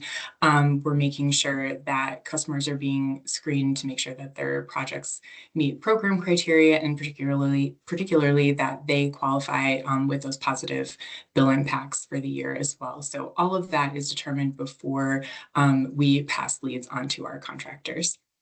Next slide, please. So as an EESP for the Whole Home Electric offering, we have education materials that you can use and to help you engage with customers on these new technologies. And really you are working on the forefront of bringing these new cutting edge technologies to customers in the IE space. And above and beyond that as well, you're also contributing to ComEd's broader electrification and decarbonization efforts through the fuel switching work that you're doing.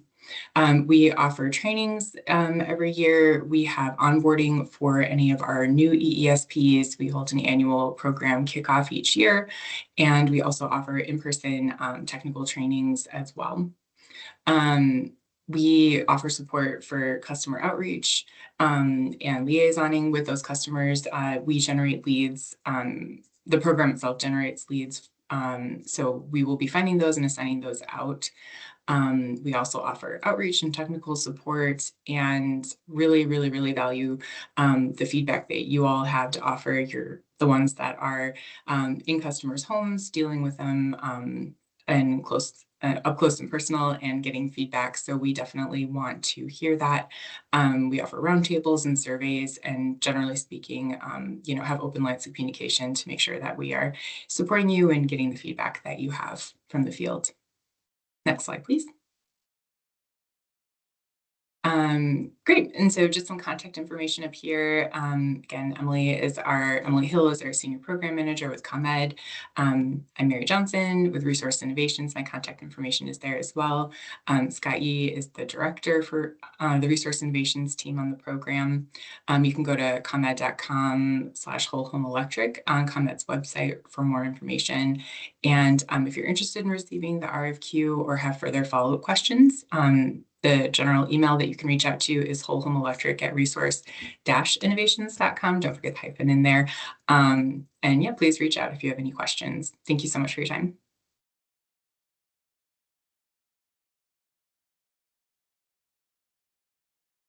Thank you, Mary. Thank you, Emily. We will now transition over into the home heating and cooling offering presented by Wen and Matt. Wen? Thank you, Bill. Good morning, everyone. My name is Wen Zhang, Senior Program Manager at ComEd, and Matt Sokolowski is the Program Manager from DNV, and we both work together to manage our residential home heating and cooling program.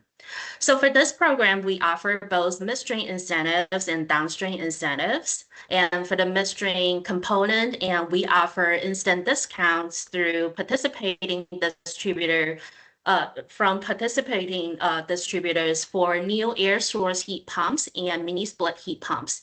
And discounts are passed down from distributors to approved eligible heat pump trained contractors, and then from heat pump trained contractors to our residential customers as heat pumps are purchased and installed. And for downstream component, we offer incentive for ground source heat pump.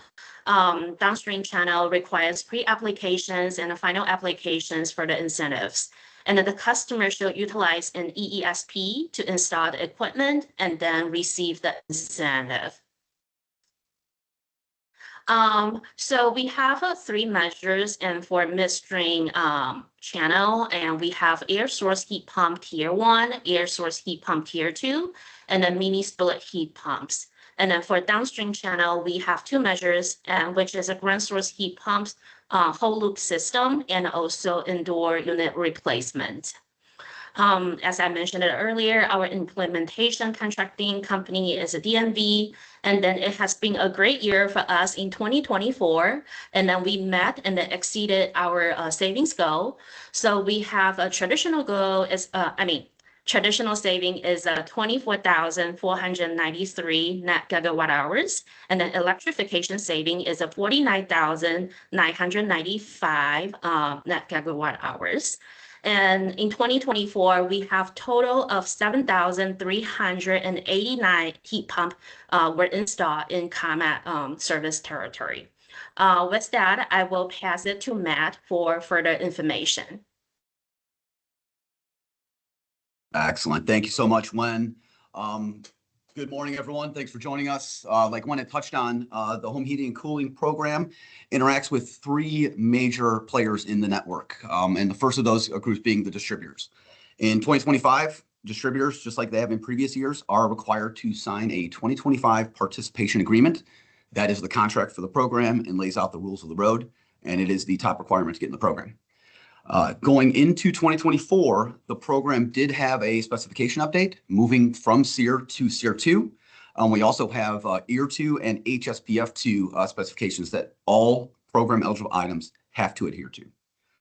Our distributor network is given a funding allocation. We started with 6-month blocks, and really we do that to keep the program flow throughout the year, and we keep money moving through even as we get late in the year. Those allocations are updated and amended as needed. If someone is ahead of the curve in their spend, we could dump more money in. If someone is falling behind on their spend goals, we can pull some of that money away and then redistribute it into the rest of the network, really keeping, again, that program moving for the full 12 months. Incentives, again, Wen had mentioned, we have heat pumps and more heat pumps for our measures. We have 2 tiers for air source, as you can see here on the screen. Our tier 1 gets $1,200 per unit, and the tier 2s get $1,400 per unit. Our mini splits get the $1,000 per unit. And then, of course, as Wen had mentioned, the downstream element of our program has the ground source indoor replacement anywhere from $800 to $1,200, depending on the specs of the exact item installed. And of course, the full system, which gets you up to $6,000 per home. Benefits for this network. First and foremost, you're assigned an outreach professional, which serves as your tour guide for the home heating and cooling program throughout the years. And of course, the big thing for our distributors, the ability to offer incentives to the market, to one of our other elements, which we'll get to in a second, our heat pump train contractors. ACH payments are also available, allowing for the quick turnover of money. This is a cash flow type program. You have technical support across our engineering coordinators and MPC groups, getting all the information you need as far as technical, again, access to those engineers and analysts to help to either learn what is eligible, how to get it on the program, and things of that nature. We have a top-notch marketing team to get you anything that you can service towards those contractors or the homeowner customers that you have. And with this network, we like to get program design input. These are the folks controlling the flow of product, right? So we want to talk to them about what's coming into the market, stock levels, and maybe some possible supply issues. And lastly, for this group, of course, access to webinars similar to this one on all program information. You can rock along to the next slide. All right, the second element of the program that we've talked to, that we interact with, are the heat pump trained contractors. Going into 2024, late 2023, actually, we announced a training requirement for all contractors that wish to obtain incentives in the program. So in order for those contractors to get those heat pump incentives from our authorized distributors that we just talked about and placed on the ComEd website as a heat pump trained contractor, they must complete 4 online modules and at least 1 manufacturer training session that's based on installation and best practices involved there. You can see here the online modules as what they relate to: air source heat pump applications, replacing air conditioners with air source heat pumps, which of course is one of the things we're striving to do, heat pump control strategies and best practices, and of course, designing air source heat pumps with sizing selection in mind. These are online modules, about an hour each, roughly 4 hours total time commitment here. And then moving on to our manufacturer training. This is a training session put on for the contractors via distributors and manufacturers. And this is more about the product. So we're going to get details on specific products, again, related to heat pump installation and best practices. Moving along here now to the final element of the network that we interact with, are geothermal heat pump service providers. So to be one of the service providers in our program, first and foremost, you have to be ICC certified. That's Illinois Commerce Commission as an energy efficiency installer.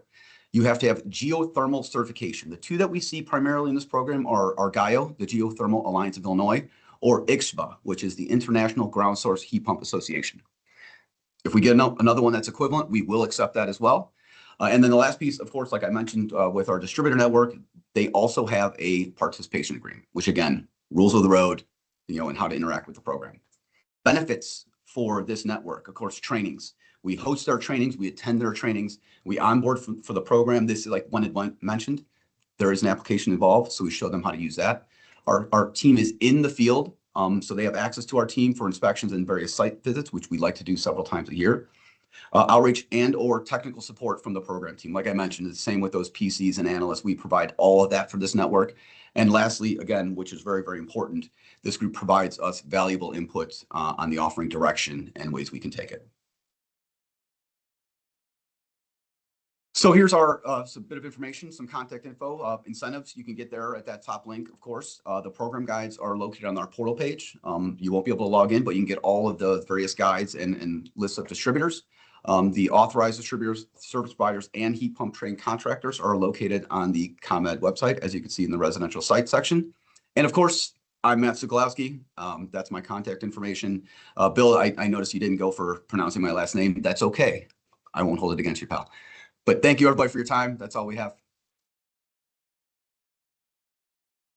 Thanks, Matt. Appreciate that. And yeah, it was a decision I made. Just go first names throughout the presentation. All right. Well, that was our last residential offering to cover. Coming up next, we will go over our commercial and industrial offerings and our additional tools and offerings that we have available. We're going to give a couple minutes of a break, but please come back at around 9:35. So not too much time of a break, but feel free to go grab a drink, get a refill on coffee, go to the bathroom, whatever you need to do. And then we will come back right around 9:35. So thank you, everybody.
Hey, if you're just hanging out on the line, we've launched a poll question. So it may have launched all of our poll questions, but we're going to try and just do number one. So if you want to participate in the poll while we wait for the start time, feel free. And if not, no big deal, but they're just kind of fun questions for us to engage with while we have breaks. Thank you.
All right, thank you, Angela, for launching those polls.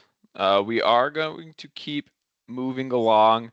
As Angela mentioned, all those questions did get launched. So if you weren't able to get to the questions and you want to participate, you'll have some chances to participate in the future here. But moving on, as we talked about in the intro agenda, we're going to now be covering the commercial and industrial offerings and providing updates for the 2025 year. As a reminder, we are recording.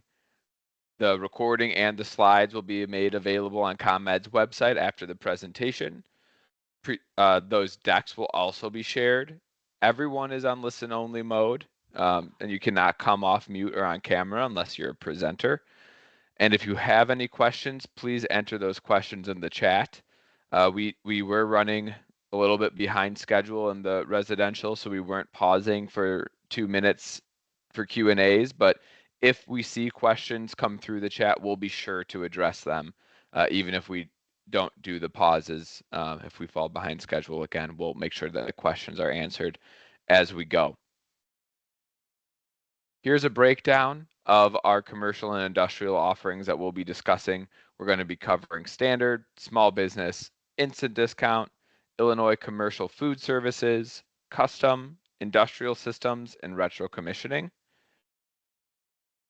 And you'll continue to see this reminder where we're going to say if you want to apply to any of these offerings that you're hearing about, you're going to need to complete an EESP application with the link in the deck that will be shared, and then send that application to the Joint EESP Network at ComEd.com.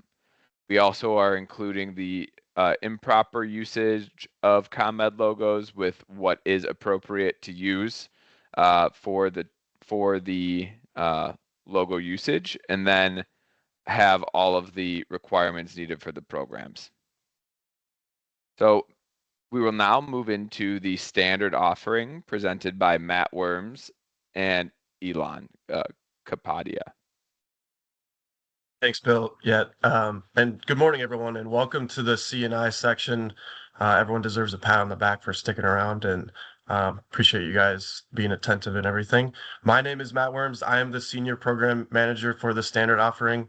I will be joined by my counterpart at Resource Innovations, Elon Kapadia, in a bit. But before I do pass it over to him, I just wanted to say a quick word, a major thanks to all of our service providers for the closeout of the 2024 year. We had such a successful year, and we're very appreciative of them. They are so fundamental in our success because we are a service provider driven program, and we want to continue that momentum into 2025.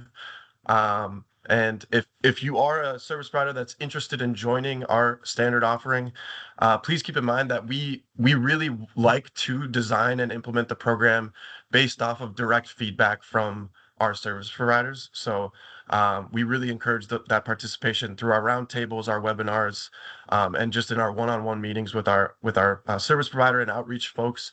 So again, thank you to all of our service providers.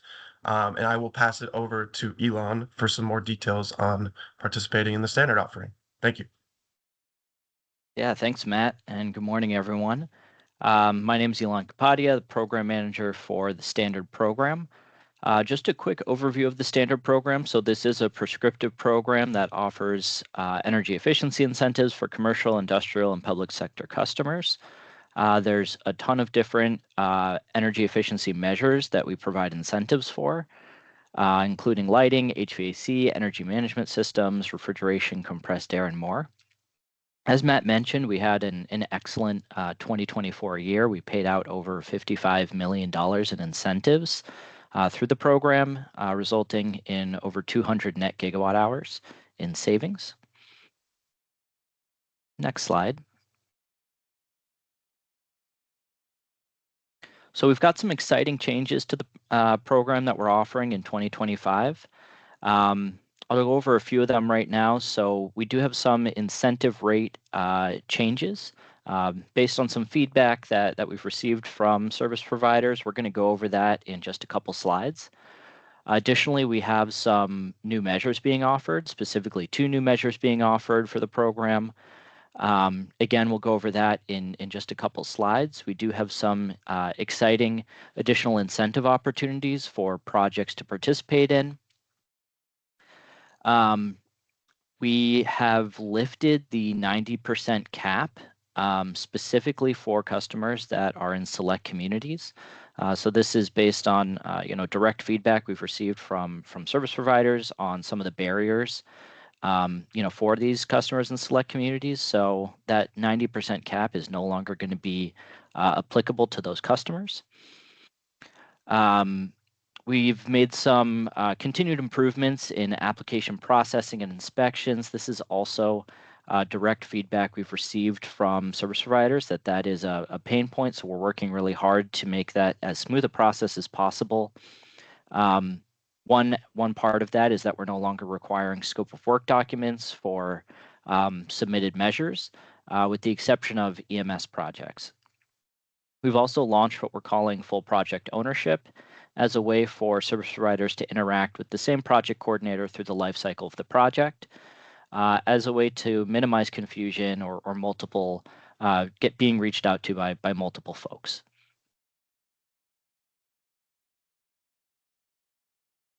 So looking at some of the incentive changes, we increased a lot of the incentives for some of the non-lighting measures. So on the refrigeration front, we increased incentives for EC motors for reach-in refrigerated cases, coolers, freezers, as well as evaporated fan controls for walk-in coolers and freezers. On the EMS front, we did increase the incentive for Tier 1 and Tier 2 thermostats for EMS systems. And on the HVAC side, we broke our package terminal AC measure and our package terminal heat pump measure into 2. And that package terminal heat pump measure did see quite a significant increase in incentive being offered.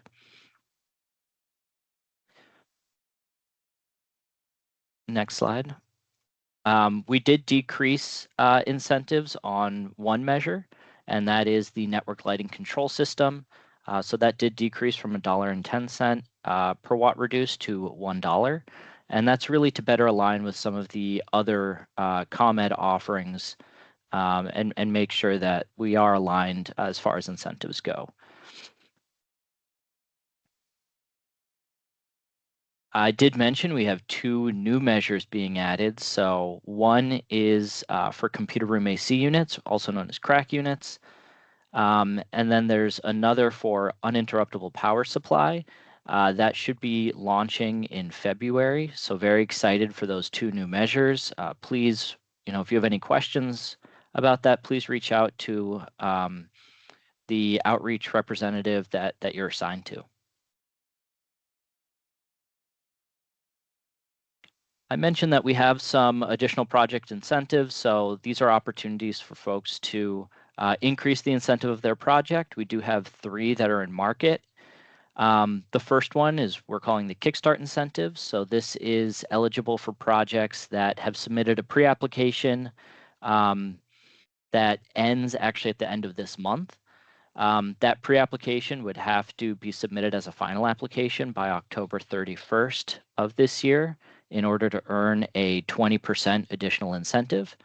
However, there is a 10% kicker on top of that for any final application submitted early by June 30th.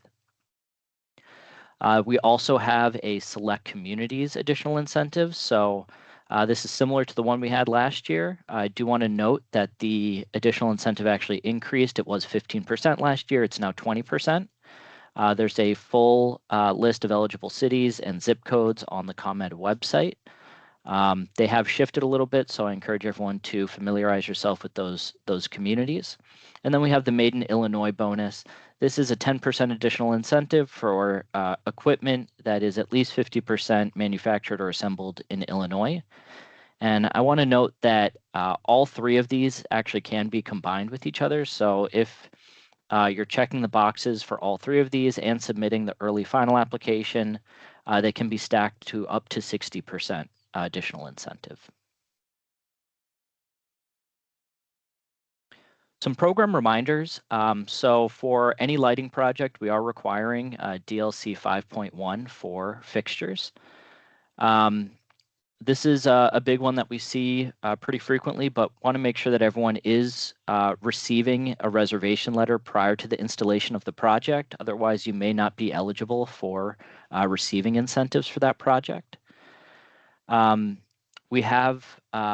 We do have an express reservation pathway for projects under $10,000. We're working hard to make sure that that is truly express and speeding up the time frame for those projects. Chiller incentives are reserved through the following calendar year from the year when they were reserved. So for most pre-applications that are submitted in 2024, they are subject to any kind of changes to the 2025 rates. But there is a caveat that chillers can receive the incentive from the prior year. Incentives are still being capped at 90% of the total project cost. That's materials and labor. But the exception there is for select communities, as I mentioned earlier. They're now eligible to receive incentives up to 100% of the project cost. We have added an ACH option to service providers within the closed network. If you haven't already opted in, I encourage you to do so. It's a great benefit to the network. And then all of the additional incentives have a final app deadline of 10/31, the exception there being the bonus deadline of 6/30. Taking a look at some of the EESP network details, so we do have an open and closed network. Those are divided into 3 different tiers. So this is new to the program in 2025. The tiers are split according to the perks and benefits that the service provider can get while in that tier. Tier 1 being the highest number of benefits. The tiers are determined via scorecard that we're updating and gonna be communicating annually. And the goal here is really to incentivize service providers to climb upward, really increase performance in some of the key areas we're looking for.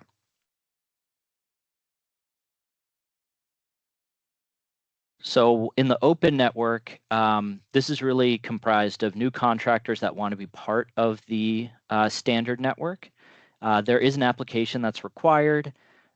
If they are approved to join the network, contractor participation agreement would be required. For any open network service providers that are in the tier 1, they will be requested to submit an application to join the closed network during the open RFQ period. Moving on to the closed network, this is really a network of some of our highest performing service providers, and the goal is to bring some of the highest performers in the open network to be recruited into the closed network. There is a priority and an emphasis on some diverse business entities. as well as the project volume that service providers are bringing in and the measure comprehensiveness. Any tier 3 service providers that do not achieve the 2-project minimum will be auto-enrolled from the closed down to the open network. We've talked about some of the benefits that are offered to the different tiers and the different open and closed network. So some of the benefits offered to the open network, these are in-field support and a dedicated account manager, some bi-monthly webinars, access to the marketing materials and service provider portal, as well as opportunities for spotlight opportunities for service providers. With the closed network, it's really all the same benefits as the open network, but the additional benefits are opportunities to join bi-monthly roundtables, as well as quarterly measure trainings or even annual sales trainings, service provider awards, lead opt-in and referral distribution, and as I mentioned earlier, opting into ACH payments.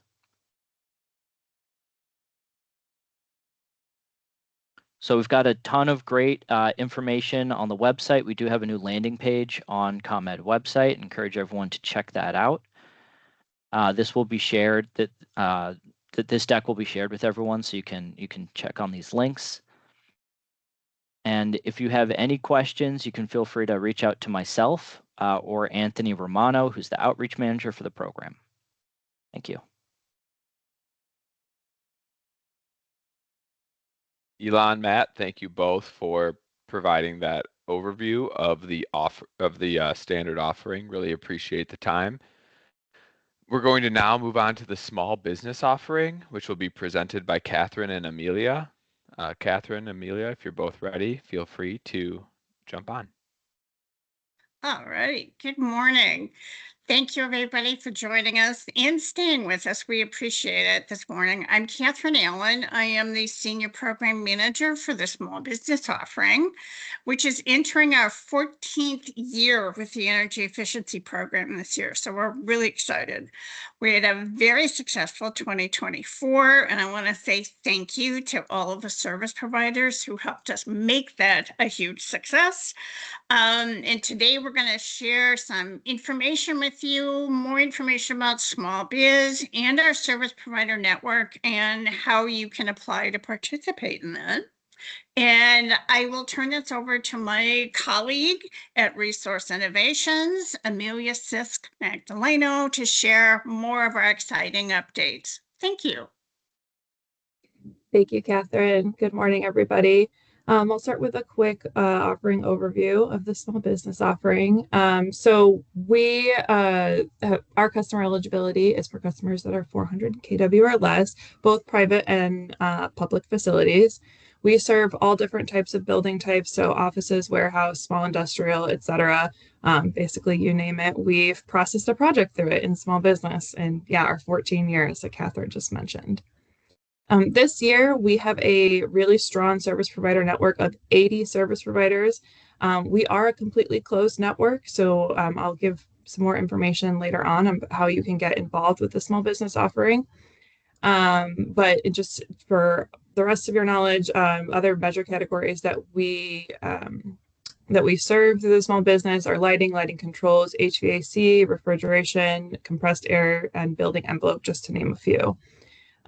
Projects that are processed through small business typically cover about 50 to 75% of the total project cost. So really strong incentives that I can share some updates with you in a few slides as well. Next slide, Bill. Thank you. So in 2024, we had a really strong year. I will echo Catherine's thanks. It's really because of many of you on this call that we were able to process over 5,800 projects last year. Again, in small private businesses and in public small facilities. That equated to over $73 million in incentives paid. So just crazy, and really serves some high need customers in ComEd's territory. That also equates to over 225 net gigs in savings. So really strong savings coming out of 2024. And we were able to do about 33% of those projects in underserved communities. So really proud of the results from 2024. In general, and just to give you a sense of sort of the types of projects that we complete in the small business offering, the average project size is about 40,000 net kWh in savings and is about $13,000 in incentives. So relatively small projects with really, really large impact when you kind of compound it across the entire year. In 2025, a slightly smaller incentive budget, so $69 million in incentives are available this year.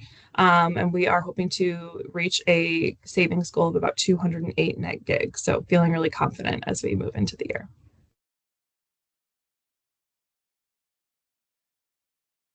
So as I mentioned, we are a very service provider driven program, and we have a completely closed network.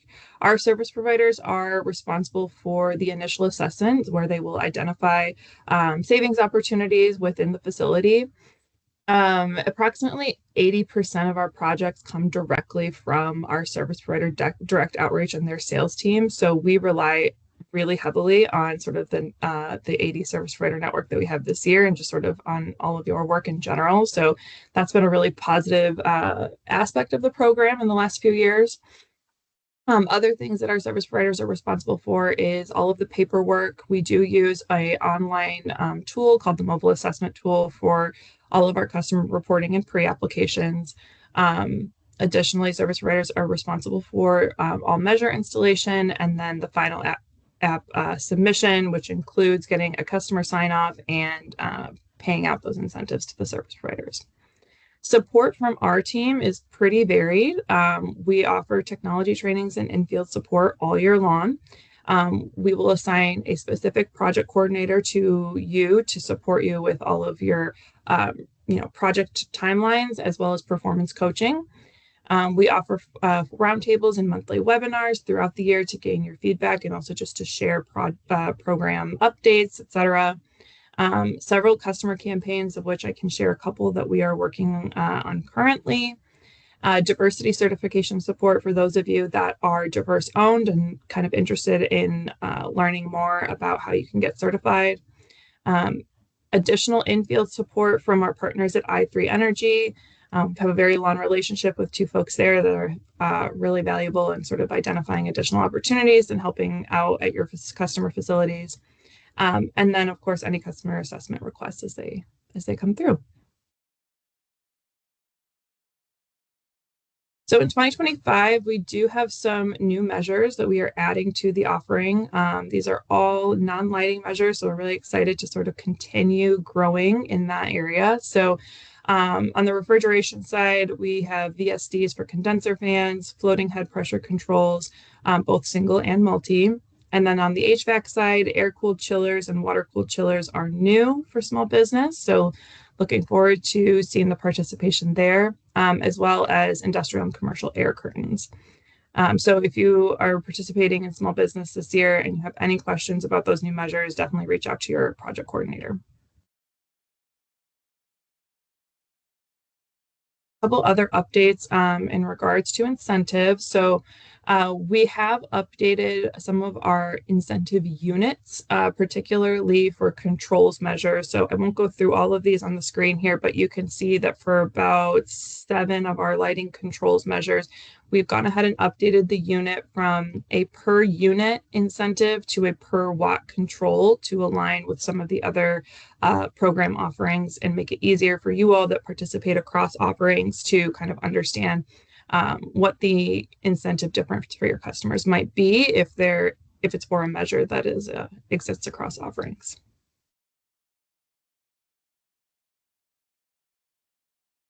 All right, so I mentioned we have some campaigns in market currently. So similar to standard, we do have a Kickstart promotional campaign that is active right now. So that's an additional 20% incentive on any project application that comes through. So the eligibility to be for this campaign is just that it's a private or public facility under 400 kW. We are asking that pre-applications be submitted by the end of March and final apps are due at the end of October this year. On top of that Kickstart promotional campaign, we are also offering a Select Communities promotional campaign. This will be available until funds run out. However, we are asking that final apps be submitted by October 31st. So this is 20% additional incentive for any customer that is in a select community. This can be stacked with the Kickstart promotional campaign. So really strong incentives to start the year for our customers in select communities. And then a little teaser here, new this year, we have a Made in Illinois additional incentive. And actually, if you want to go on to the next slide, I can provide a little bit more detail here.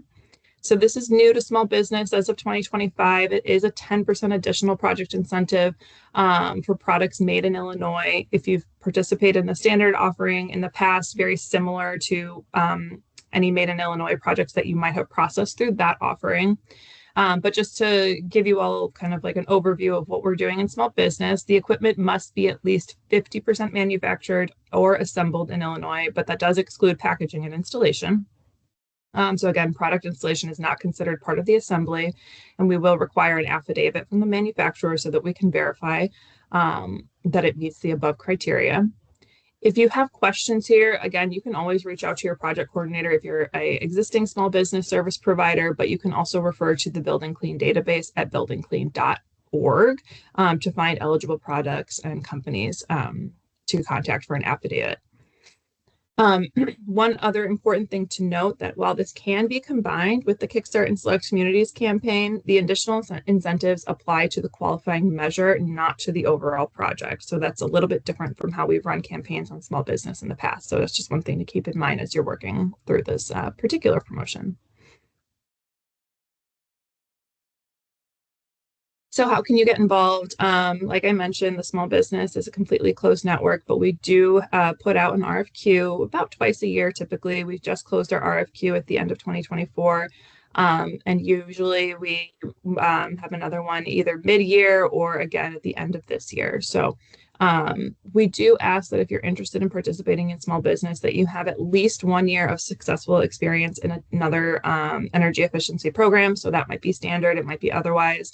And then to really thrive in small business, we do ask that you complete a minimum of 6 projects per quarter, offer premier customer service, be comprehensive in your ability, do high quality work, of course, and support our team with any project and financial forecasting that we may be looking for. So if you're interested in any of that, you can always reach out to Scott Schwarzman. He is our service provider manager on the resource innovation side, and you can also go directly to the small biz website, so comed.com/smallbiz. All I got. Thank you, everyone. Thank you, Amelia and Catherine, for talking us through the small business offering. I'm not seeing any questions come through the chat, so we're just going to continue to move on through the other offerings. If people do have questions, please make sure you're putting them in the chat so we know to pause and answer those questions after the overview is delivered. Our next offering to be covered will be our instant discounts presented by Jaleesa and Sarah. Thank you. Okay. Hi, everyone. My name is Jaleesa Scott. I'm Senior Program Manager at ComEd. I'll be presenting instant discounts along with Sarah Evans, who's the Program Manager at our implementation contractor, DNV. If we can go to the next slide.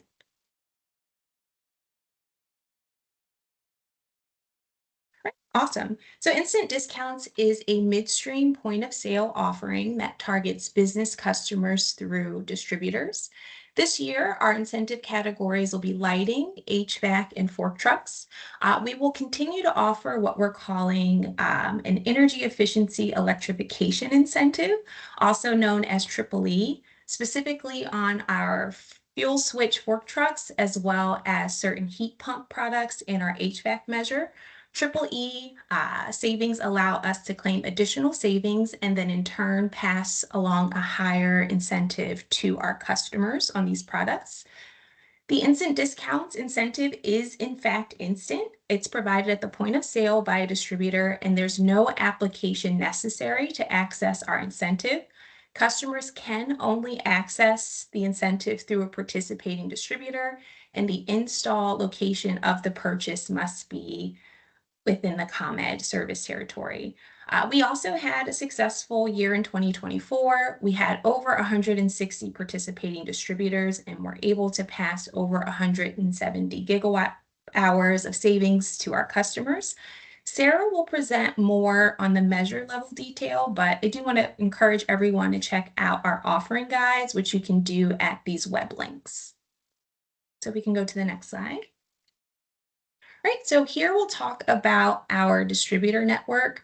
Instant Discounts also operates as a closed network, but we do have open enrollment.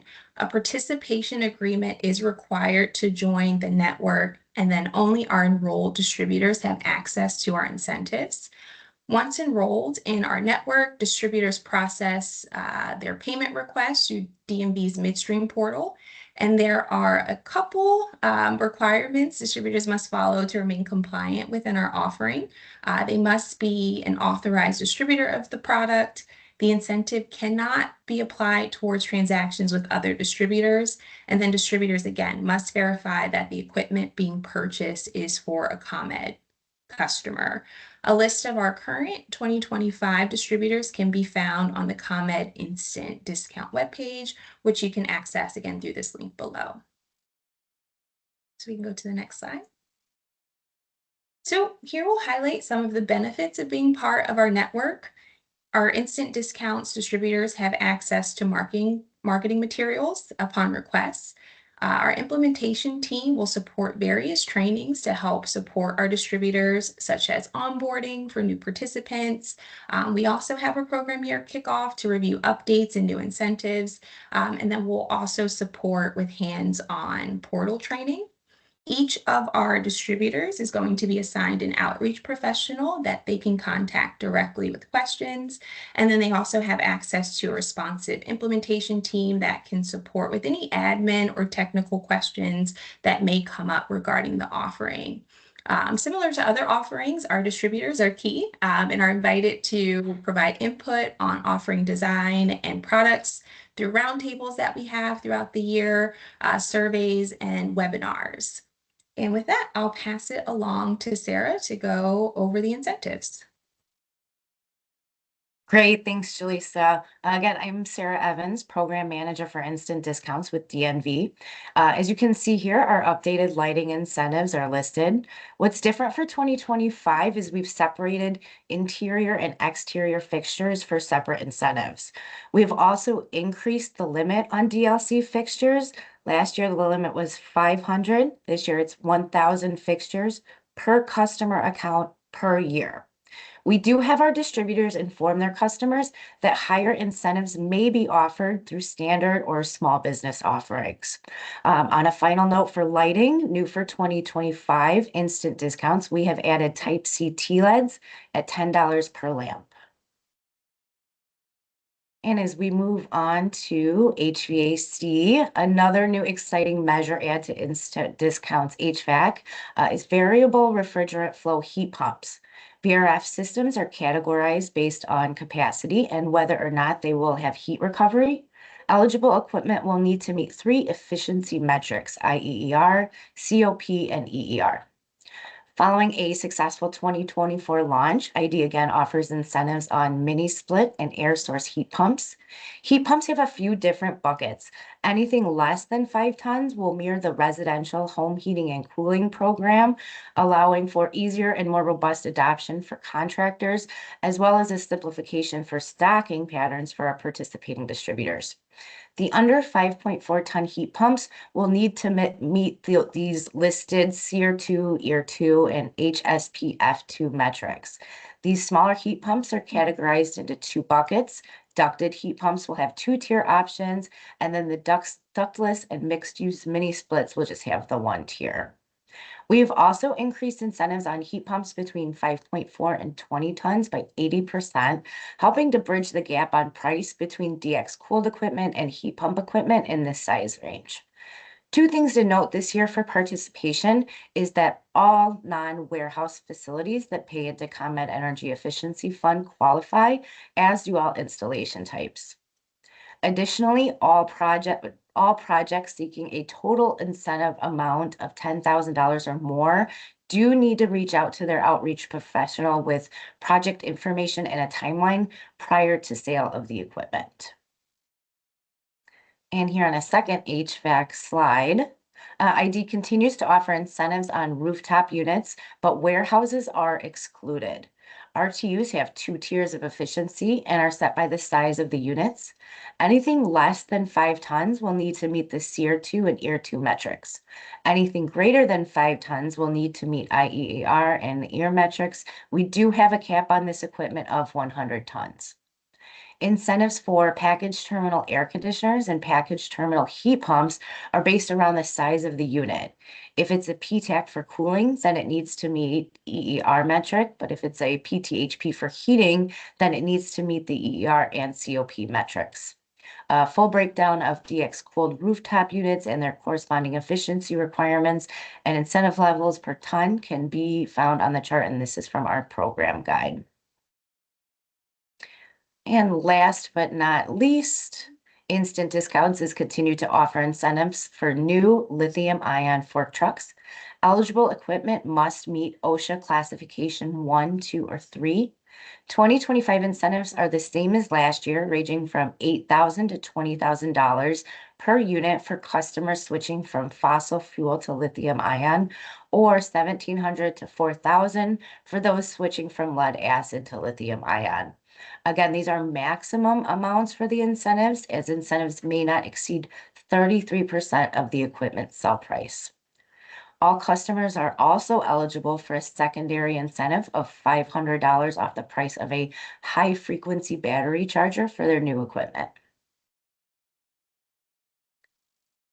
On the last slide here, instant discounts can be reached through the Energy Efficiency Hotline and the ComEd website. Customers and contractors are encouraged to visit these pages for lists of all of our participating distributors, and their contact information is included on that page. And as Jaleesa mentioned, we have 4 dedicated outreach professionals to assist with all things ID. Please feel free to reach out to anyone on our team with any questions. Thanks. Thank you, Sarah. Appreciate you walking through the instant discount incentives and details of the program, and Jaleesa for the update. Jaleesa is still going to be presenting, so welcome back to cover the Illinois Commercial Food Service update with Josh as well. Yes, me again, Jaleesa Scott at ComEd. I'll be presenting Illinois Commercial Food Service with Josh Lyles from Frontier Energy, who is the implementation contractor for this offering. We can go to the next slide. Okay, so with commercial food service, this is a non-residential offering. So customers receive a point of sale discount on qualifying commercial food service equipment purchased through a participating supplier. Our distributor network consists of enrolled dealers or manufacturers that sell directly to the customer. All network participants are also required to sign a participation agreement to join this network as well. And right now we have 25 commercial food service measures, including cooking, refrigeration, and sanitation equipment. Important to note here that this is a statewide program that also includes our gas utility. So in addition to ComEd, Ameren, Illinois for both gas and power participate, along with Nicor and Nicor Gas, Peoples Gas, and North Shores Gas. All participating utilities do use the same implementation contractor to have a streamlined experience. And so this offering is implemented by Frontier Energy as the lead implementer in partnership with Energy Sciences and Mulder Consulting. And if we can go to the next slide. All right, so we had a very successful year in 2024 as well. This is a joint utility program, but these results are just for ComEd only. So we had over 1,300 megawatt hours in savings. We incentivized over 600 pieces of equipment, through 30 participating dealers and reached almost 450 customers. So really excited about this. You can see in the metrics below the split between public and private in terms of savings and incentives. And then on the right here, you can see the measure mix for 2024, with refrigeration being the largest incentivized category. So with that, I'll pass it over to Josh and he'll walk through the incentives and some of the changes for 2025. Good morning, everyone. So here are our key updates for 2025. The biggest one is we rolled out a new rebate application platform to help streamline the participants' user experience and reduce claim processing times. This went live on January 1st, and we are super excited about it. We're also launching some new marketing materials. One is customer window clings, which are clings the customer can put up in their windows to highlight their participation in the program and offer some word of mouth marketing to other customers. We ran this as a pilot last year and found great success and interest, so we're launching it in full this year. Another marketing material we'll be launching is stand-up banners that our participants can put up in their store promoting the program and its benefits. The final key update we made to the program in 2025 is a more strategic outreach focus through the implementation of program guardrails and key account management. Specifically, we now have a 60-day submission window from the time of a customer invoice for a participant to submit a claim. And we also have a $20,000 gas incentive budget and a $20,000 electric incentive budget given to each of our participants at the start of the year. Additionally, because our participation follows the 80-20 rule, our outreach will have a targeted focus on the top 20% of our participants, all of which we believe will help us better manage the program and the incentive budget for ComEd and all of our other IOU partners. Next slide, please.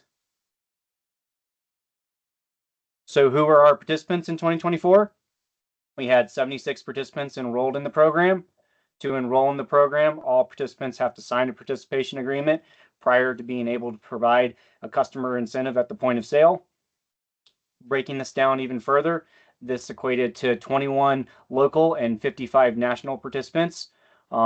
These participants were primarily food service equipment dealers and distributors, but also a few manufacturers that sell direct to end users. Out of the 76 participants enrolled, 44 were active across the entire program. And then the graph on the right here shows the number of claims submitted by each participant within ComEd territory. As you can see, Gator Chef, one of our local participants, leads the pack. And then under them, there's really a great spread of national and local dealers, distributors, and a few manufacturers. Next slide, please. So what are our participant benefits?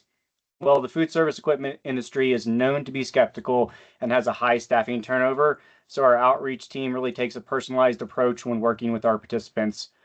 This includes many ongoing touches to build trust and emphasize program benefits, and starts with assigning an outreach team member to each participant. We also provide in-person and virtual trainings for our participants on the benefits of the program and the rebate application platform during onboarding and on an ongoing basis. We provide marketing materials like those window clings and stand-up banners I previously mentioned, as well as customer flyers and quarterly mailers. We also offer a spiff or a small additional incentive to just our participants for each piece of equipment they sell to help encourage their continued participation and offset some of the risk they assume with the rebate occurring at the point of sale. Lastly, we encourage our participants to provide input in the direction and design of the program via surveys and feedback. Next slide, please. You can get more information on the commercial food service program on our website. It also houses our qualified product list, which lists all the equipment eligible for rebate, and this is updated on an ongoing basis. Here is also a link to our new rebate application platform and our outreach contacts info. Next slide, please. And then lastly, please reach out to myself or Jamal Taylor for any questions or needs. Thank you. Great. Thank you, Josh and Jaleesa, for covering all the information there. I'm very interested in purchasing an induction range top, so happy to see it moving into kitchens as well. Next, we're going to hear about our custom offering presented by Chian Min and Anne. So if you're ready, feel free. Good morning, everybody. Oh, hi, Sim. Go ahead. Hi. Yeah, hi everyone. This is Qianmin Zhang. I'm the Senior Program Manager at ComEd, oversee the custom offering. The custom offering is a tailored energy efficiency program designed to incentivize unique, site-specific, and cost-effective projects that fall outside the scope of prescriptive programs. It empowers customers to identify energy-saving opportunities through free facility assessment and engineering assistance service. In custom offering, incentives are calculated based on the verified energy savings and are available for projects across both private and public sectors, covering up to 100% of the project cost. Examples of eligible projects include, but are not limited to, compressed air system upgrade, IT equipment upgrade, lighting, process cooling and equipment enhancement, refrigeration system improvement, regenerative drive for elevators, VFD for large motors, VRF system, water site economizer, and wastewater treatment. Next, I will pass to Ann DiNucci, our Senior Outreach Manager, to provide additional details about customer offering for 2025. Thank you, Sinman. Hi, everybody. My name is Ann DiNucci. I'm the Senior Outreach Manager for the custom program. And I'll go over a brief overview. Sinman highlighted some of the things on this slide. First, I just want to reiterate the sentiment that we've been saying to all of you ESPs that without you out there pounding the pavement for project leads and bringing us really quality energy efficiency projects, we wouldn't be as successful as we are. So thank you again. Thank you for your time today. Thank you for everything you're doing out there. And we'll go over a few of the updates on the custom program offering. As Simon said, we are more of a tailored energy efficiency offering. We have projects that have a more defined scope or timeline, and they're more involved typically. And we take a look at projects that maybe can't be addressed by other offerings.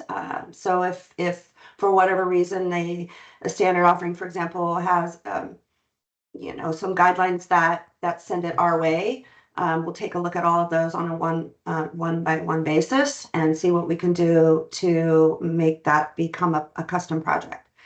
We do have flexible incentives based on verified savings, and what that means essentially is that every custom project has a measurement and verification plan tied to it, and we pay our incentives based on those verified savings at the completion of a project. We can cover up to 100% of the project cost. And some highlights through December 2024, we completed 132 projects, and we claimed a little over 35,000 megawatt hours in gross savings. So great year. Thank you, everybody. Next slide. So here's the custom project application process. This is what the customer journey looks like. We get a project identified through various means. Many come from you all. Sometimes our outreach service provider network will send us projects or other program offerings. We also get direct from the customer.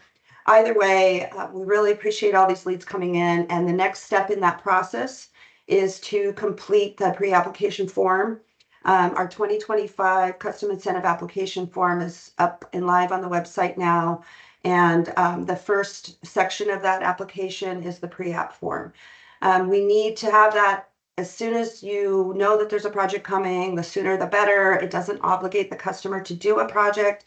But one of the caveats of the custom program is that we have the pre-application reviewed and approved prior to any ordering of equipment. So any purchase orders that are made prior to that, most of the time will be eligible. So once we have reviewed, we send what's called a reservation letter to the customer saying this is your green light to go ahead and order and install your equipment. We have now a designated technical customer advocate that's assigned turnkey to your project at that point. They will work with you till the completion of that project, and also an engineer is typically assigned as well. And we will, in the pre-app phase, ask for some submittals that help us evaluate the energy efficiency savings for that project and the incentive amount. So they'll work with you directly or your customer. We create the measurement and verification plan. When the project is completed, we will verify those savings. We send out a final application with the signature, and then the incentive payment is issued at that point. So it's a turnkey project with our TCAs. Next slide, please. So some updates for 2025. The calculations on the custom incentive application form are not required anymore. They're optional. So please reach out to your TCA for assistance in completing calculations. And many of you probably already go directly to your TCA. You've got a relationship with them or your outreach service provider. So please reach out with any questions or to myself. The screening form's no longer required, similar to 2024. And once the project's complete, you notify the TCA and they will work to verify those savings and get the incentive check to the customer. Complete the project. Next slide, please. So we have in 2025, like the other program offerings, similar to those, we have increased incentives for our select communities. We are typically trying to help underserved communities save money and energy with their projects. So we have any new projects with a pre-app submitted after January 1 and final apps submitted by October 31st may be eligible for an extra 20% incentive. And the projects again cap at 100% of the eligible project cost. We have the disadvantaged communities zip code eligible locations provided at that link there. Again, you can always reach out to any of us on our program team, and we can help navigate that for you. Next slide, please. Additional incentives available. Again, this is similar to many of the others. We try to make this as simple as possible. I will just, before I go into this, all of this is located on the custom incentive page on the ComEd website. It'll go through these dates for you, and also, some of the guidelines for that. And there's about a little over a minute video on our custom program that's pretty good to watch. This gives you quite a good overview.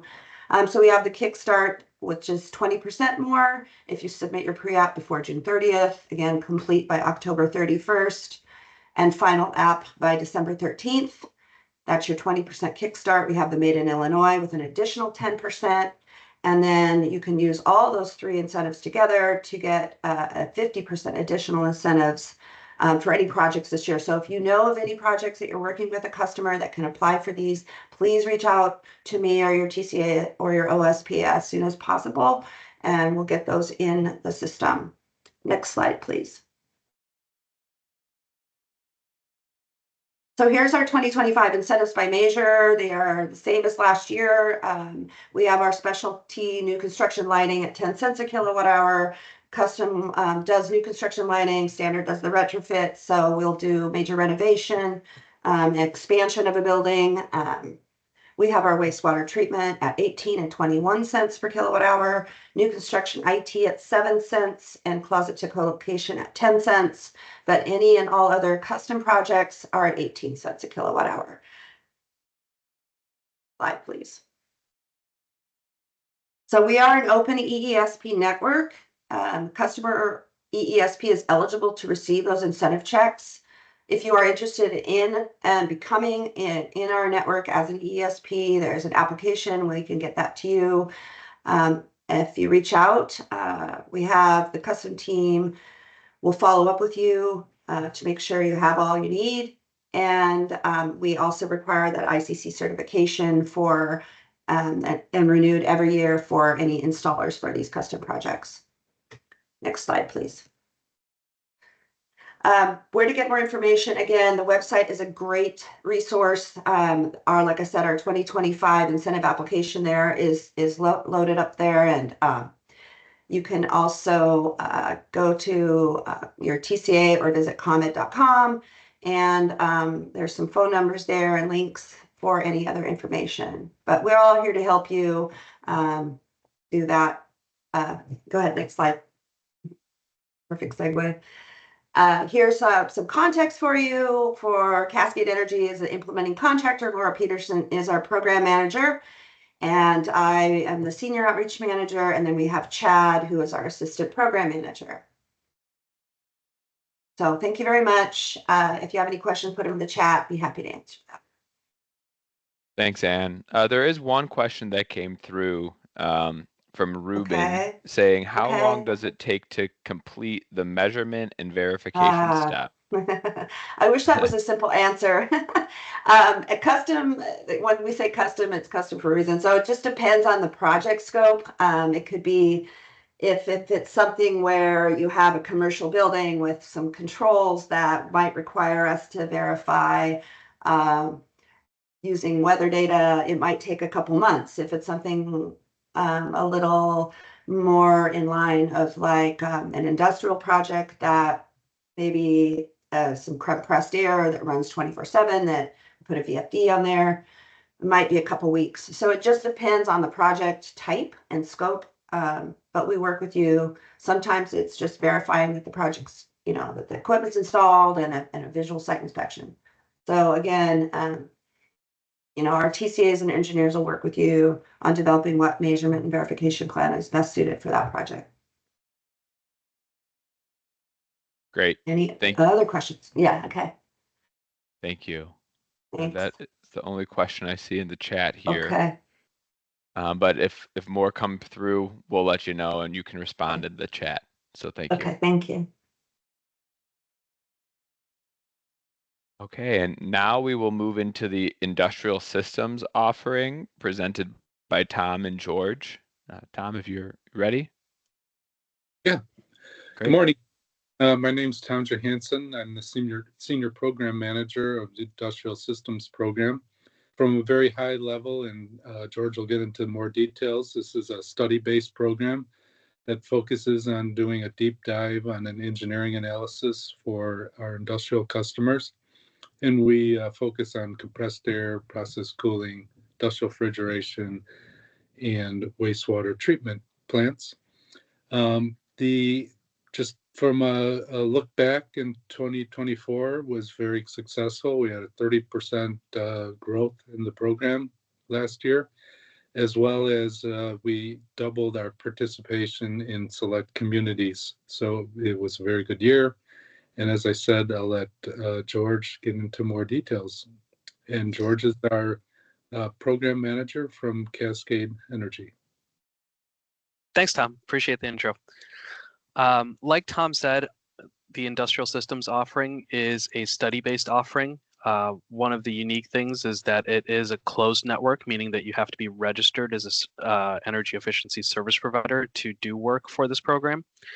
That being said, Tom mentioned some of the equipment types that we focus on: process cooling, industrial refrigeration, compressed air, process equipment, large fans and pumps, wastewater, and water treatment.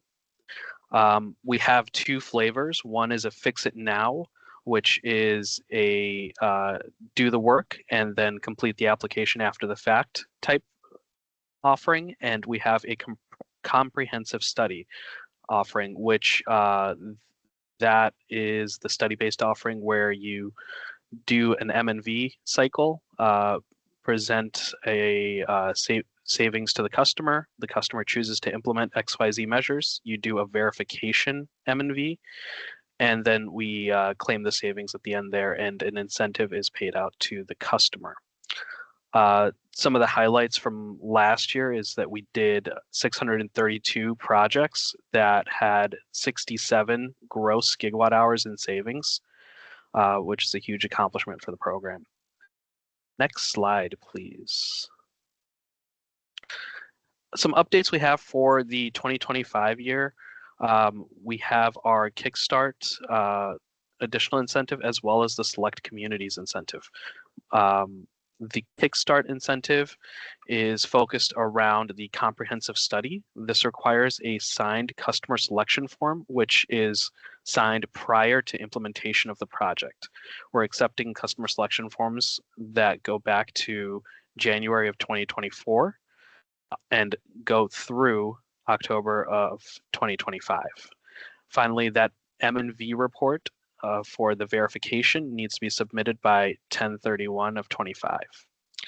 For the Select Community additional incentive, it can be combined with the Kickstart, and it runs through October 31st of 25 as well. For the Fix It Now flavor, we have our capital expense additional incentive, which is 20%, and that runs through October 31st as well. It can only be combined with our Select Community discount. So with either of these combinations, there's a maximum of 40% additional incentive that's available to the customer. And that is capped at total project cost. This year, we are excited to announce the implementation of a new pilot for Fix It Now. You can see 3 of the measures that we're piloting. They include jackets or insulation on barrels, and a variety of replacement or installation of new energy efficient molding equipment. One change in our program offering is that we now have a program outreach manager, Carrie Losigno. What she'll be doing is she'll be bringing in leads and managing those leads and translating those leads over to our energy efficiency service provider network. So if you are a qualified participant in our network, you will be given some of these leads as they come up and the customer selects you. Next slide, please. A little bit more detail about the network itself. It is a closed network. We accept applications all year, and a service provider is required to complete 1 project per year to remain in the network. We expect that our service providers have the technical and engineering expertise to complete projects on an engineering basis, data logging, and analysis in order to deliver reports to our program. This includes the report as well as the underlying calculation to support that report. This would be for process cooling, refrigeration, and industrial process efficiency, as well as wastewater and water. Our focus is mainly manufacturing and industrial customers, and we're trying to continue our expansion with diverse contractors as well as diverse customers. Next slide, please. Some benefits for working with the Industrial Systems program is there is a compensation allowed for completing the M&V reports. That would be the verification and investigation reports that are delivered to the customer as well as ComEd. You are eligible to get co-branded material that is shown over to the right-hand side, so something like a business card with the ComEd branding on it. Throughout the year, we offer several trainings. Our closest one will be on February 4th for all in-network energy efficiency service providers. That's our main kickoff training. And then we also have several live and webinar trainings throughout the year. We offer individualized support through our energy advisors and program engineers. An energy advisor will be assigned to you to manage your account while you are registered in the program. And program engineers will be helping assist in the review and approval of your M&V reports. We work with our current network to provide one-on-one meetings via your energy advisor or through our roundtables where we have larger discussions around changing the program offering and improving what the offering is. Next slide, please. where you can get some more info about the Industrial Systems Program. If you are an in-network service provider, you have access to our Service Provider Hub, which is shown on the right here. It includes the latest program applications. So the 2025 applications are up on that. We have our unique calculators for the Fix It Now program, which includes a calculation workbook that will calculate the savings as well as the incentive. And we have a number of technical references and resources available in this hub. Another great way to get information is to reach out to your energy advisor if you are in network. And if you're interested in learning just more about industrial systems, we have our webpage linked there. Next slide, please. Finally, just a few key program offering contacts. Myself, the program manager, Devon George, who is our service provider network manager, and Carrie Losigno, who is our program outreach manager. With that, thank you. I don't know if there was any questions in the chat.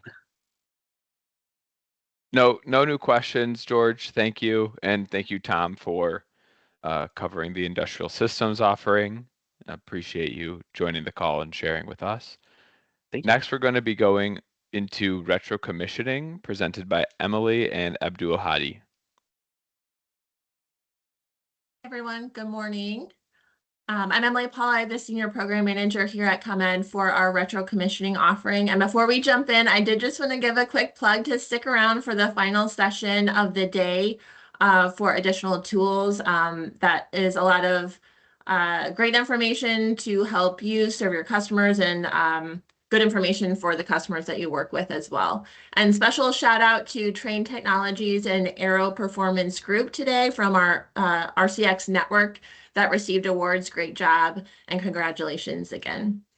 So I'm going to hand it off to Abdul Hadi from Resource Innovations to go through the key updates that we have in the RCX offering.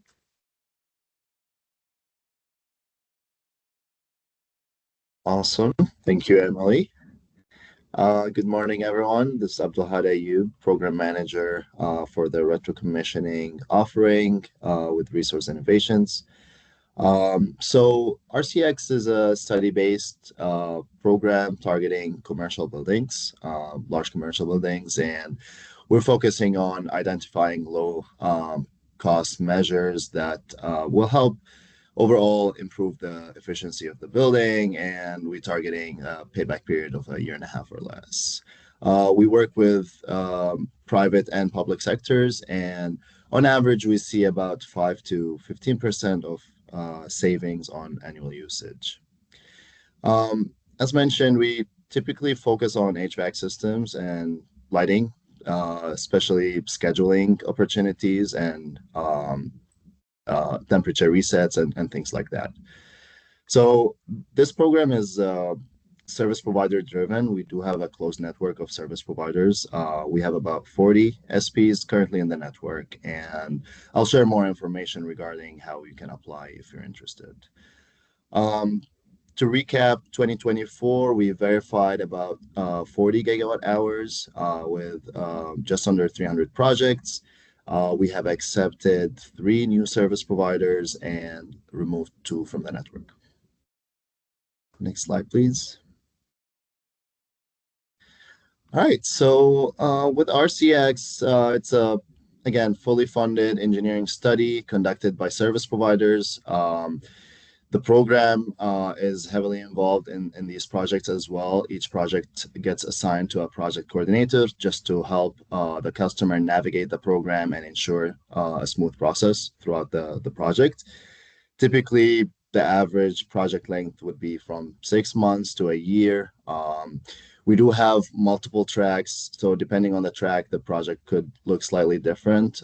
We have our regular RCX Flex track, which is a traditional retro commissioning. We have monitoring-based commissioning offering, which includes an FDD software, and it's definitely higher engagement from the customer and longer-term projects. And then we have our virtual commissioning offering, which is remote study model-based offering, typically looking at usage data and recommending opportunities such as scheduling and temperature resets. And then finally, we recently added the BOC Building Operator Certification under the RCX umbrella. This is a training dedicated to facility managers and operators, building operators. So just to kind of help them focus more on energy efficiency and share best practices. There's definitely a lot more information about these and some videos if you visit the ComEd RCX webpage. Next slide. All right, so this is a table kind of summarizing our 3 tracks and which customer would be a better fit for each track. You can always reach out to us to confirm what track your customers would qualify for. Some updates for 2025. So main thing was increasing the customer and implementation incentives from 3 cents to 4 cents. So in addition to having the project being fully funded, the customer also receives an implementation incentive that is capped at 100% of the implementation cost. So for 2025, with the implementation incentive increase, we also increased the service provider verification incentive on the flex side by 2 cents.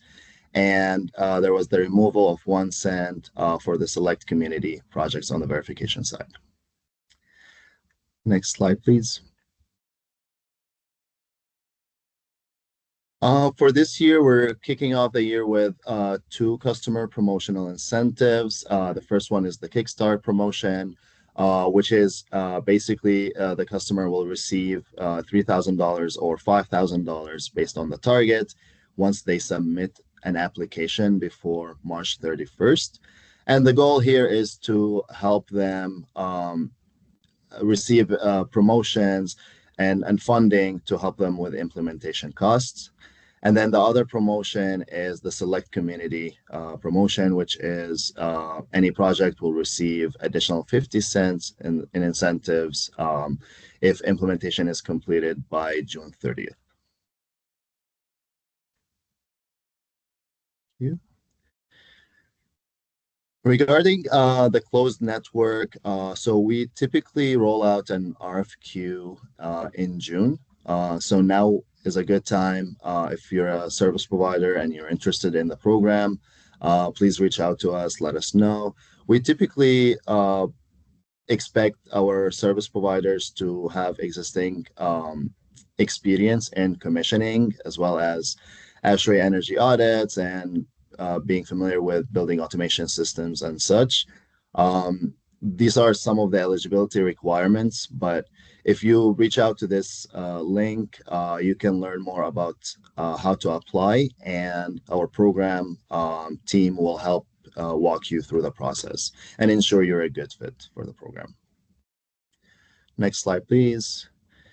And then as some of the benefits that you receive as service provider include onboarding and technical engineering training as well, how to use the tools, what type of measures you should be looking for, that kind of stuff. Our engineering team is heavily involved in each project, so there will be continuous conversations there. You will have a dedicated project coordinator to help walk you through the program, share updates and such. You'll also receive outreach support. I would say 80% of the projects we receive come directly from service providers' sales team. However, we do have a dedicated outreach manager that will be helping with sharing leads and such. In addition to that, we provide a lot of marketing materials, collect feedback through roundtables and webinars and surveys. And finally, we have a lot of awards and trophies for our service providers. All right, with that, I will wrap it up. Please feel free to reach out to me if you have any questions. We also recently added a new outreach manager. Her name is Natalie Bracomentis. So Natalie will be another point of contact if you have any questions about retro commissioning. Thank you. Thank you, Abdul Hadi and Emily, for getting us up to date on the retro commissioning offering. Really appreciate it. And that will round up the commercial and industrial offering section.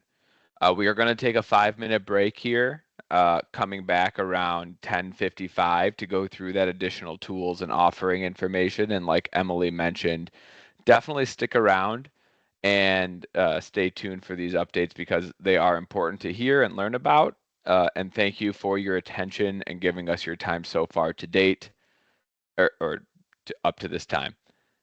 And if you didn't have a chance to participate in those polls in the last break, please feel free to jump in there and give us some of your insights and some of the energy efficiency questions that are up there. Thanks.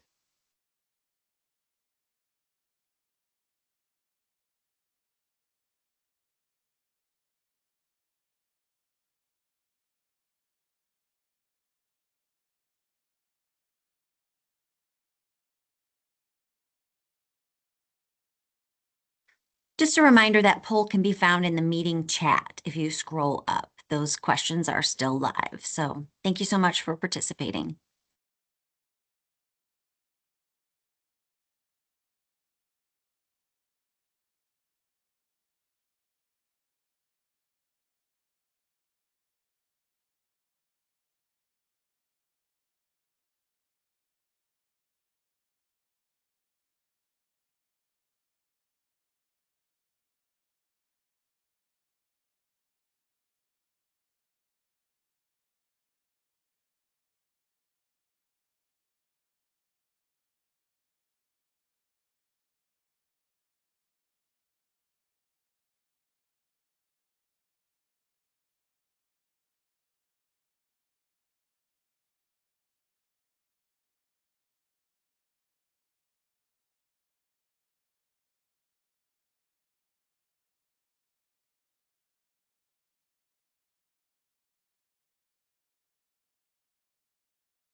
Okay, welcome back, everybody.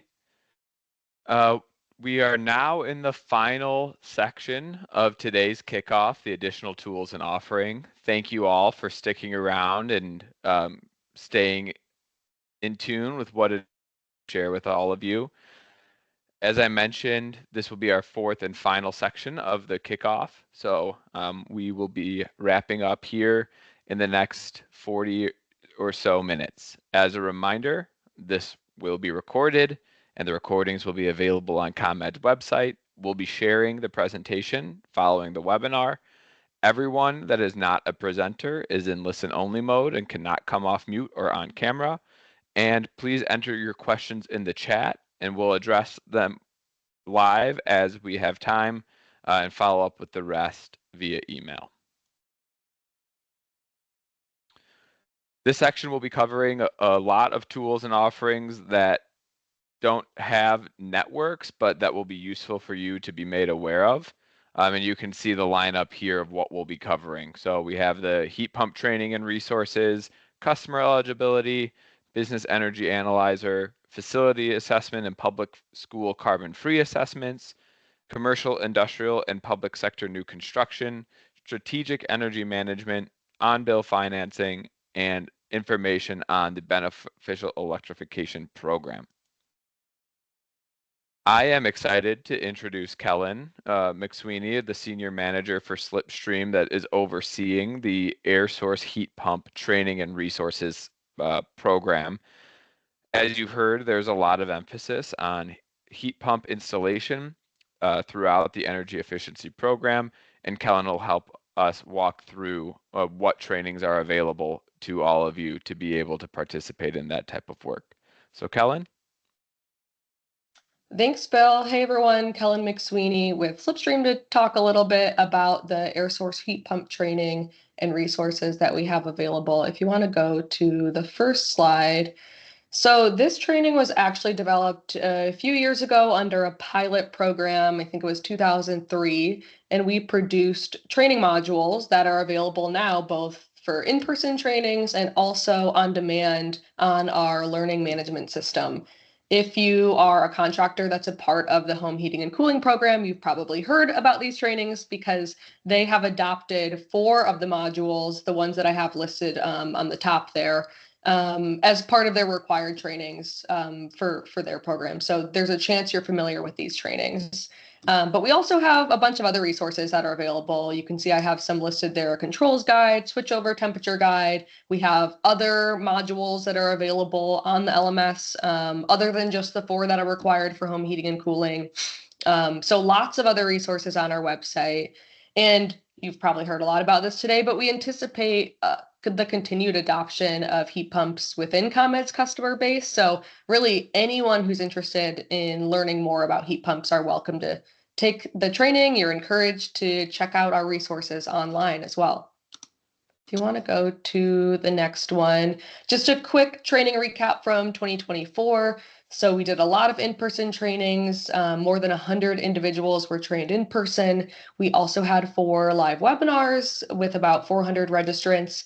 And then I included a little snip of the training workspace there on the right. So that's from the online learning management system where you can check out the modules and resources on demand. So we have over 1,000 active learners. Over 3,000 training modules were completed in 2024, and there are 550 contractors who completed all of those required modules for home heating and cooling. So tons of training was done last year, and we anticipate a lot more this year as well. And if you want to go to my last slide, just a link to our website where you can access the learning management system. You can access all of the resources. And of course, if you have any questions at all, you're welcome to reach out. We're happy to work with you to teach you more about heat pumps or hear about what some of your training needs are around air source heat pumps. So thanks so much. That's all I have. Thanks, Kellen, for that overview. And as she mentioned, feel free to use this link to learn more and reach out with any questions. Next, we're going to be moving into customer eligibility reminder and the energy legislation with Emily again. So Emily, thanks for sticking on and feel free to start. Sure, thank you. Hi, everyone. Again, I'm Emily Pauli, Senior Program Manager here at ComEd, and I'd like to review with you some important customer eligibility information today. Next slide.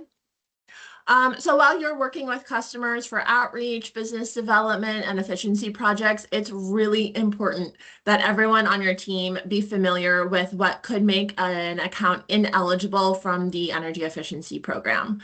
Locations that are permanently ineligible from our program are those served by a municipal electric service rather than ComEd. These are not ComEd customers at all.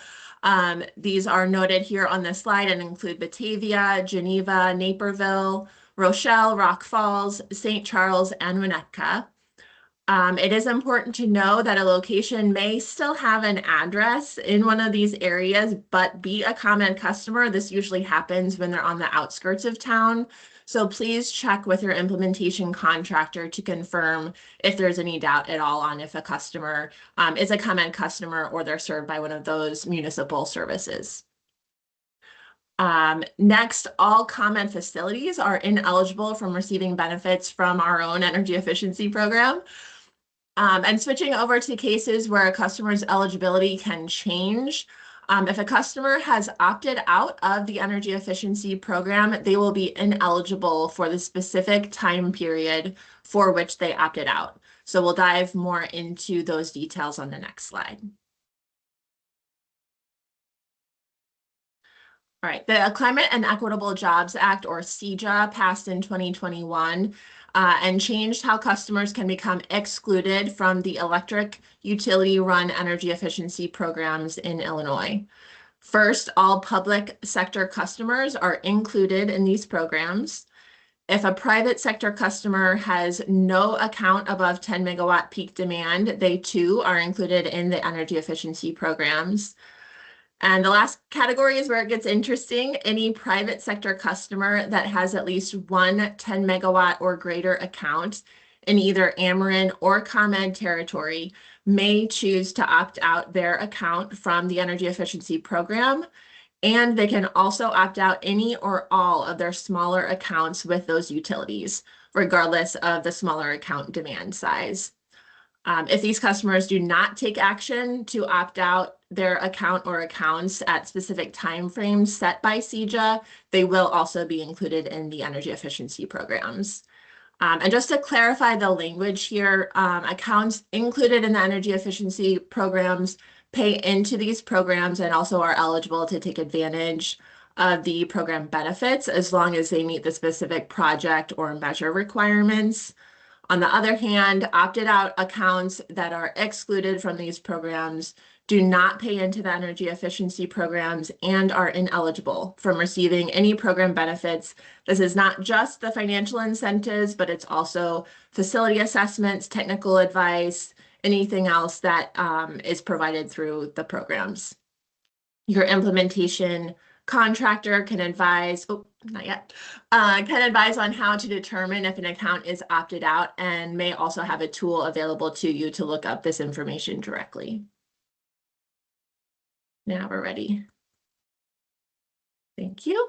As far as timing goes, customers opt out for a 4-year plan cycle at a time. 2025 is the last year of Plan 6 for us, so there will be some opt-out status changes when we switch from this year to next year. For 2025, though, there are no new customer eligibility changes. For Plan 7 opt-outs, which will take effect next January, customers needed to submit their opt-out request to the utilities by December 31st of last year. So that window is now closed. Next, at least one account for each of those customers must exceed 10 megawatt within 2025 to fully validate their opt-out status that will start in 2026. ComEd will be providing implementation contractors with updates throughout the year and help coordinate with those in our service provider network for any active projects with those accounts that must be completed before the end of the year. All right, and if you have any questions on customer eligibility or the customer opt-out process, please connect with your implementation contractor, main point of contact for guidance. Thank you, and I'll take any questions in the chat as well. Thanks, Emily. No questions in the chat.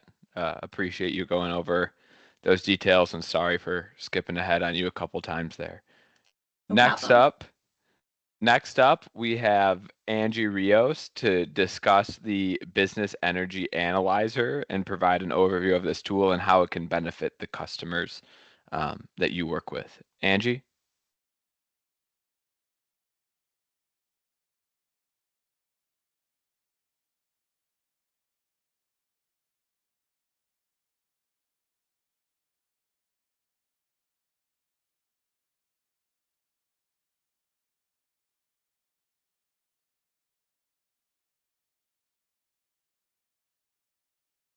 Okay, Angie, if you're speaking, you're still on mute. Technical difficulties. I'm sorry. Yep, Can thank see you. me now? No problem. There we go. Thank you. Sorry about that. I was trying to get the camera on. Good morning, everyone, and thank you for joining us today. My name is Angie Rios, and I'm the Senior Business Program Manager for the Business Energy Analyzer tool. BEA is a comprehensive tool for businesses to analyze and optimize their energy usage. It provides insights, recommendations, usage tracking with 30-minute intervals and 24-hour data lag. It helps businesses save energy, reduce cost, and improve efficiency. This tool is for ComEd private and public sector customers. It is actively being used by over 7,000 accounts, providing the customer with year-over-year energy comparisons. They can easily hover for quick chart details. They can compare usage to similar businesses. They can get personalized energy efficiency tips. Next slide, please. Some of the key features are the easy to understand dashboards and exportable data. It provides quick analysis, such as off-hour comparison, hot weather, and usage breakdown comparisons. It also provides bill and cost data visualizations. It gives the customer access to 2 years of electric meter data. They can analyze specific days versus average usage for energy savings opportunities. It helps businesses reduce energy use during off hours, such as weekends and holidays. They can track efficiency improvements over time. They can identify anomalies and further savings. This tool provides a way for businesses to not only manage their energy costs more effectively, but also find new opportunities for sustainable energy practices. Any questions regarding BEA can be sent to the BEA mailbox at bea@comed.com. Thank you, everyone, for your time. Thank you, Angie, for covering the BEA tool. And as people find out if their customers need that assistance, feel free to reach out and direct them to that tool. Next, we're going to be covering facility assessments and the public school carbon-free assessment, and Aiden will be walking us through that. All right. Thanks, Bill. Can everybody hear me? Yep.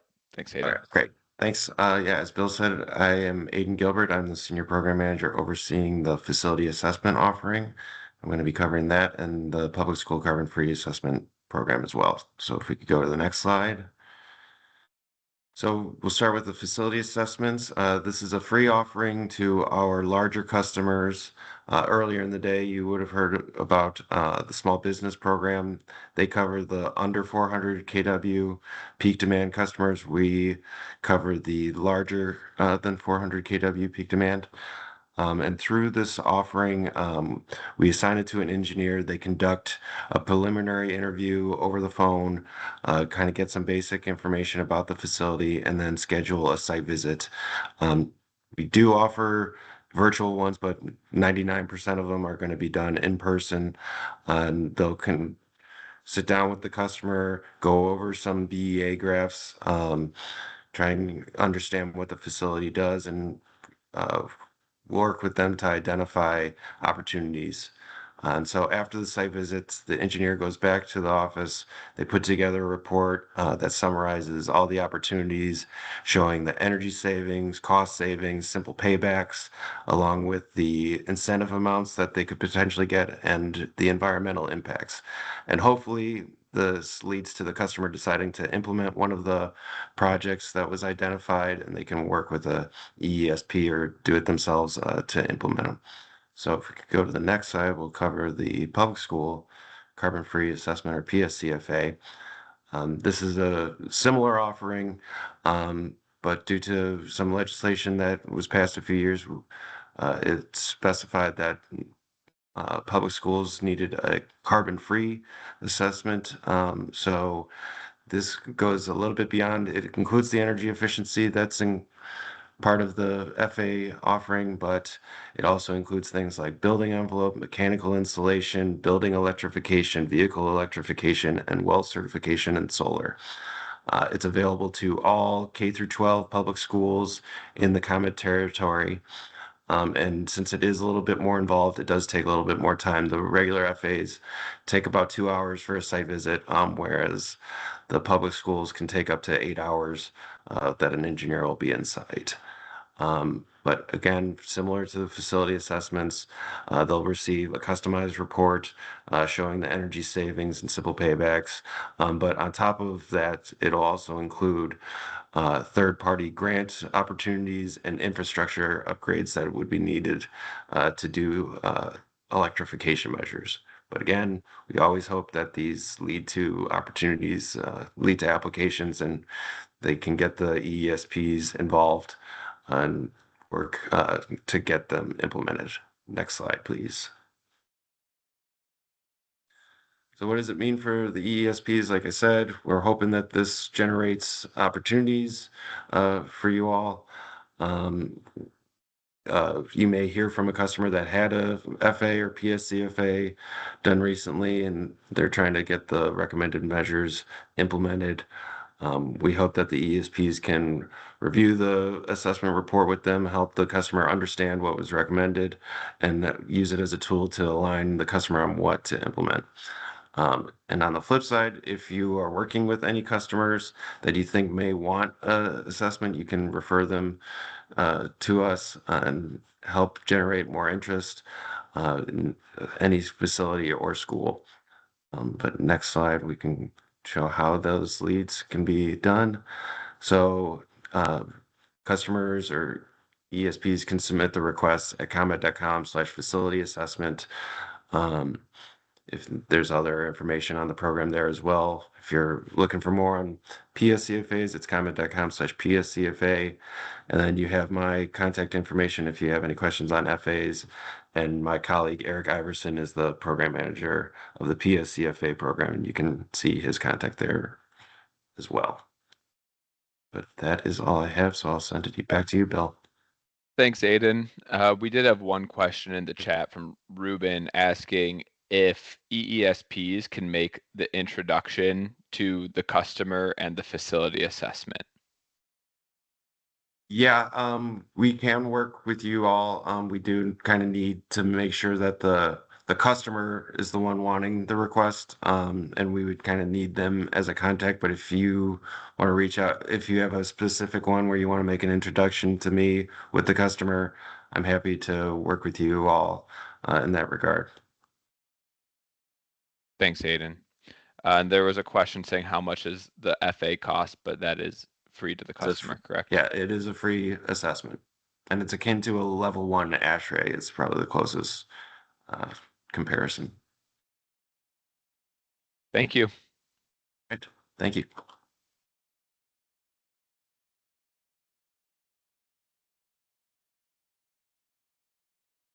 Now we will be going over the commercial, industrial, and public sector new construction.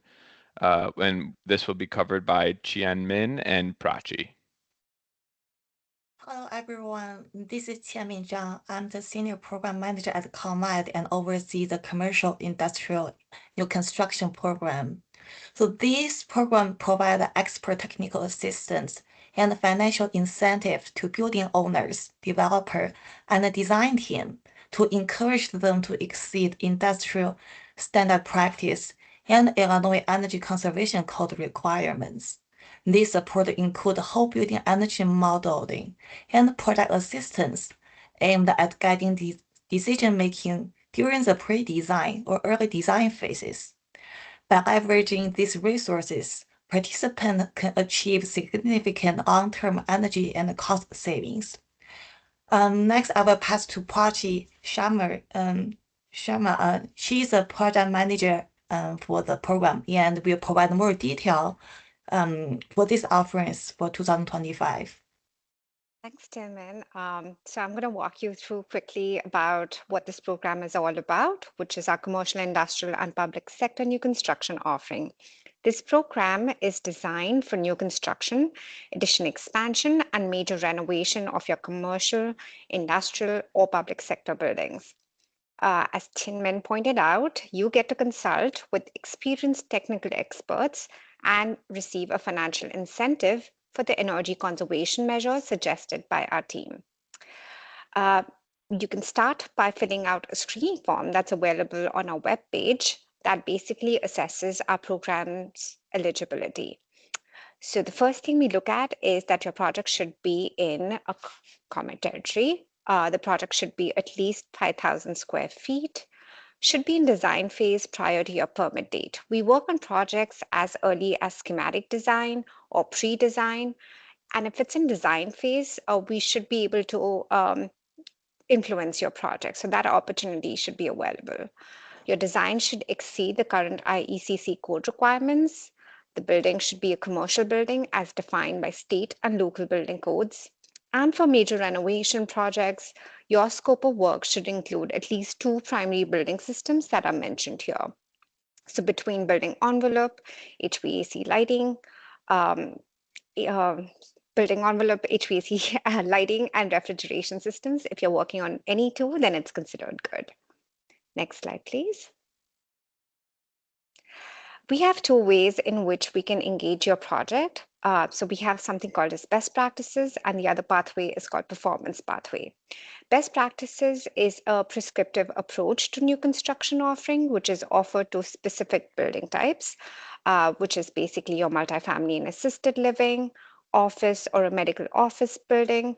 This year, we also have office interior best practices pathway included, retail and grocery, warehouse and industrial, and parking garage. With performance pathway, we offer more technical assistance-based approach through the energy modeling tool provided by our programs team. Next slide, please. In 2025, our program offers electric incentives for projects in ComEd territory and gas incentives for NICOR gas territory projects. Next slide. If you need more information on commercial, industrial, and public sector new construction offering, you can definitely reach out to us or get to our webpage. You will find our best practices workbooks available there, as well as our case studies. There is a video link here as well in case you need more information.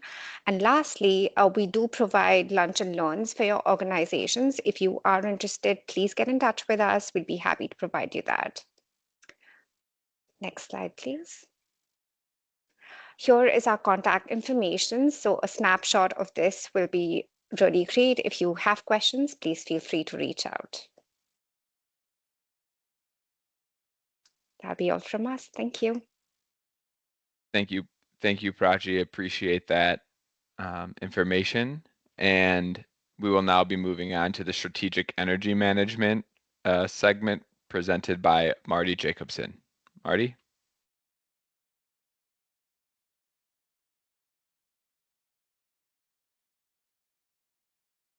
I am the program manager for the Strategic Energy Management Program, and Molly Mollenkamp is the program manager from Clear Result, who is our IC for the Strategic Energy Management Program. If everybody's doing all right and getting through all this, you want to go ahead?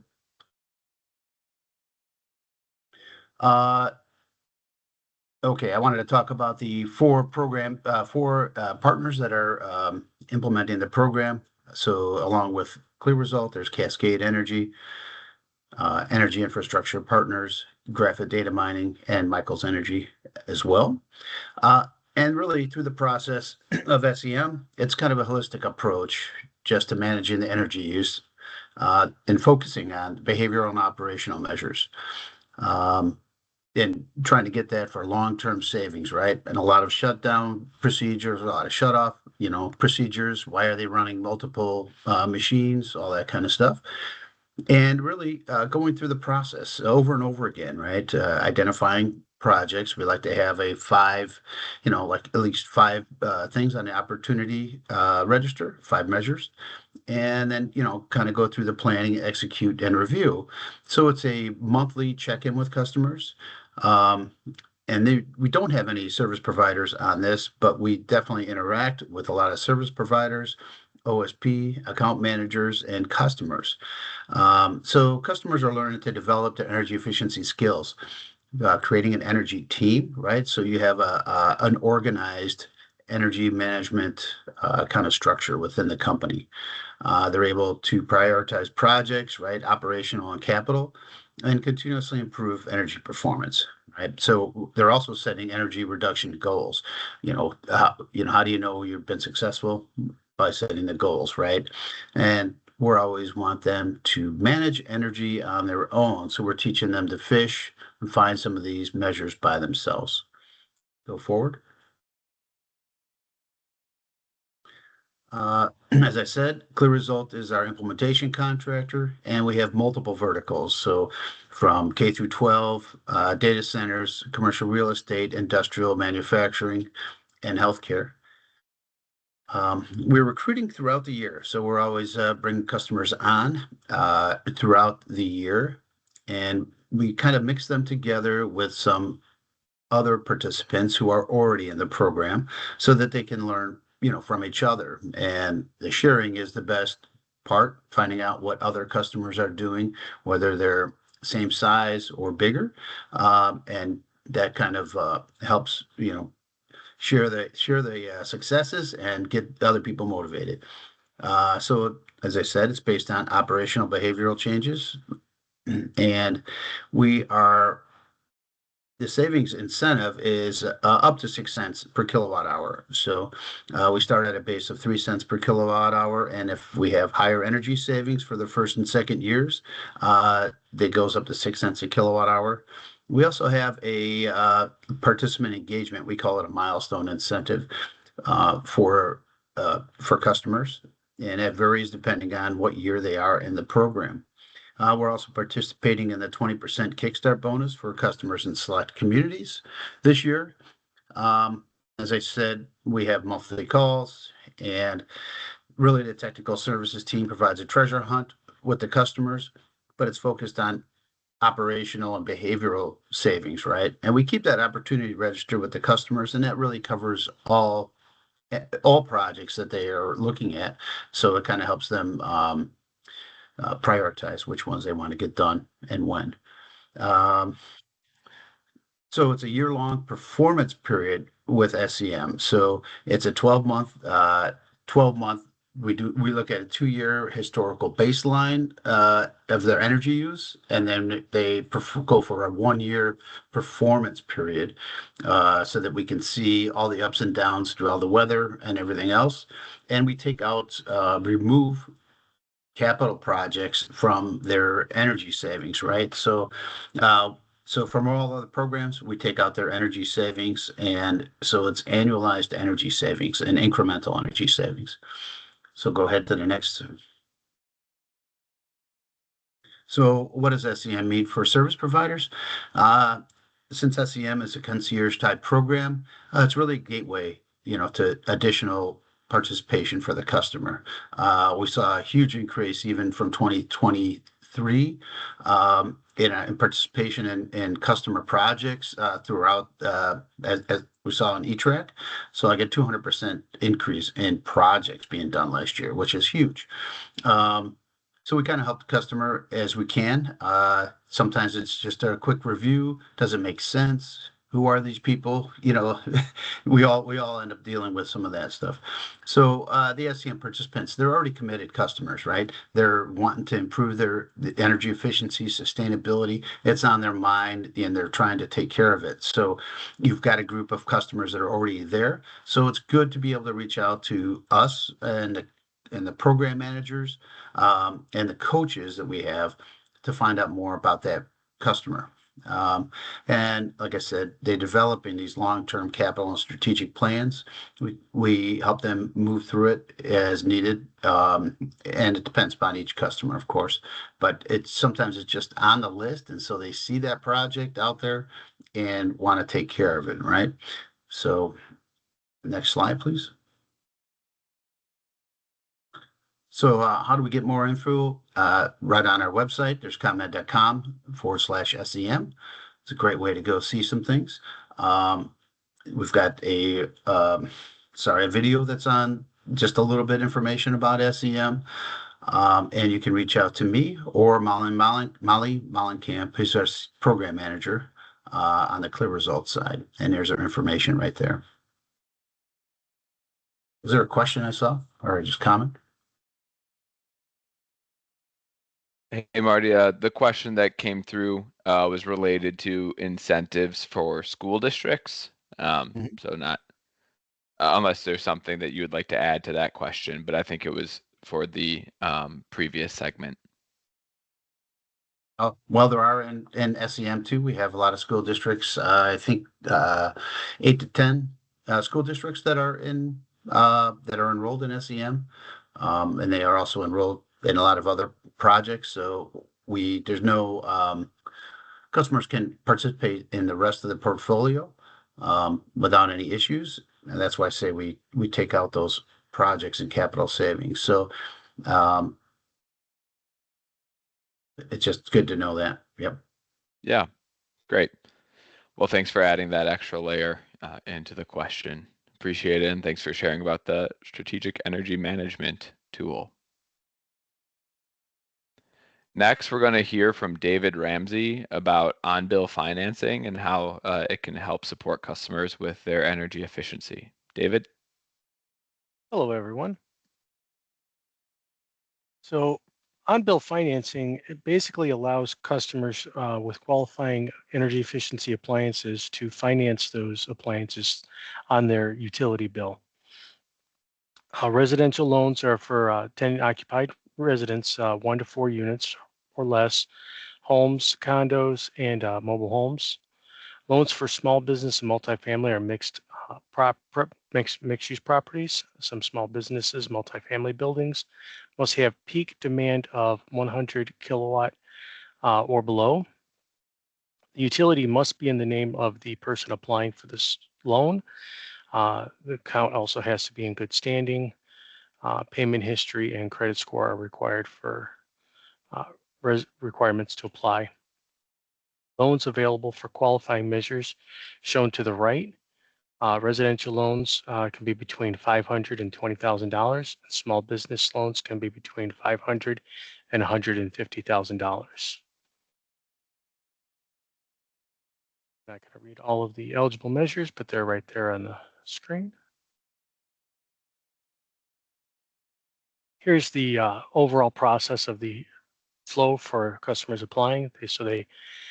Customer applies for the loan online or printing or requesting by mail. ComEd confirms the customer has an active account. It is not in collections. There's no pending service for disconnect for non-payment, and that the utility is in the person's name. Customer is notified within 24 hours of the loan status. Once approved, customer would selects a verified contractor who will be performing the work. Customer and the contractor have 60 days to submit the required documents to obtain final approval. Once final approval is accepted, contractor begins performing the work. And once the work is completed within 24 to 48 hours, the contractor is issued a payment.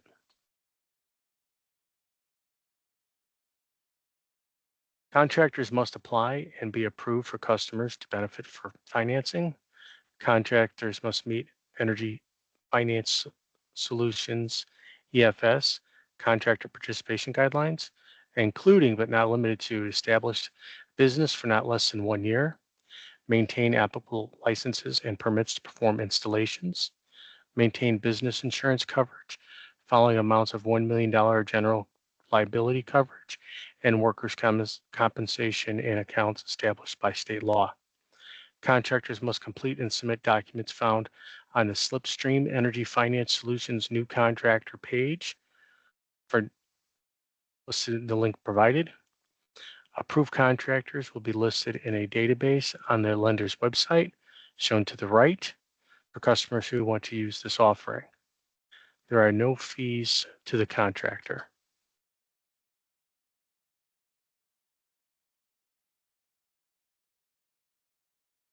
Where you can get more information, the main program website, Energy Finance Solutions for Illinois, new contractors, so energyfinancesolutions.com, residential program loans, small and medium family business loan details, Slipstream Energy Finance Solution, program manager Aaron Edge, his email and phone number listed below. And then for new contractors, some information is provided on the right side here that would be able to help you in becoming a contractor for this process. Is there any questions? Turn it back over to Bill. Thanks, David. Appreciate it. Definitely a great tool for our customers to be able to make some of these measures realistic for them. So thanks for sharing with it. No questions in the chat for you. Next, we're going to hear from Violetta and Raul for the beneficial electrification information.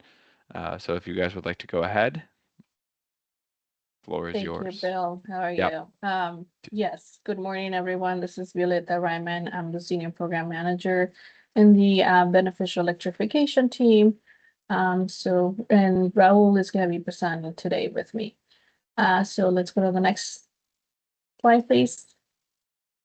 So the Beneficial Electrification programs launched in February of 2024. We distributed about 21 million rebates, and we're looking to distribute another 100 million this year. Rebates are available through the end of 2025. We do have 4 program offerings in the portfolio, and we have residential EV charger and installation rebates. We also have business and public sector make-ready infrastructure, as well as business and public sector EV fleet purchase. And then finally, we have the fleet electrification assessment. Next page. For the residential EV charger and installation program, we rebate the charger and installation for up to 2 chargers, and it's for level 2 chargers. The rebates are start at $1,000 up to $750, and installation must be done in 2025, and customers must be signed on the hourly rate in order for the rebate to be paid. Installations also must be done by ICC certified EV installer contractors, and applications must be in within 90 days of installation. This is an open network, so we do require a participation agreement if you're interested. Next slide, please. For the business and public sector made-ready infrastructure, the rebate is for the infrastructure installation. It excludes the charger. The rebates vary depending on type of charger. We have the level 2 rebate, which is up to $8,000 per port, up to 10 ports per project, and the level 3 rebate, which starts at $677 per kilowatt, up to $500,000 per project. There's 2 ways to apply. We currently have a reservation system to reserve funds up to 6 months, but the project must be complete at the end of the 6 months. Or customers or service providers can also apply 90 days after the project has been completed. We do require as well that in order for the installation and the rebate to be paid, is that the installation has to be done by an ICC EV installer certified contractor. It is also an open network, and we do require a participation agreement as well. Next slide. For the business and public sector electric vehicle rebate, we do offer a variety of rebates, and it starts at $5,000 for light duty vehicles up to $180,000 for school buses. We do have a network that customers can use to go and receive an instant discount at the time of purchase, or they can select a dealer of their own choosing and apply for the rebate within 90 days of vehicle delivery. All right, so I think that's it for this slide, so I'll pass it on to Raul. Good morning, everyone. This is Rahul Chatterjee. I'm a senior energy engineer. I am the program manager for our fleet electrification assessment offering. That's kind of a complement to the offerings that Violetta just mentioned. So it covers free personalized electrification advisory services for customers looking to electrify their vehicle fleet. All C&I customers, business and public sector customers are eligible for this, and basically any customer with a fleet and a commercial account. Typical requirements when we look to verify whether it's a good fit or not, we'll ask for some contact information and your account number, current composition of your fleet, and the customer's general vehicle replacement strategy. We'll look to understand fleet operation requirements, preferred EVs for fleet use if they're considering that. We'll develop charging requirements, but we'll also need some access to their facilities and people that are knowledgeable about the daily fleet operations. There's generally an introductory call and some information that we collect up front to verify that the customer will qualify.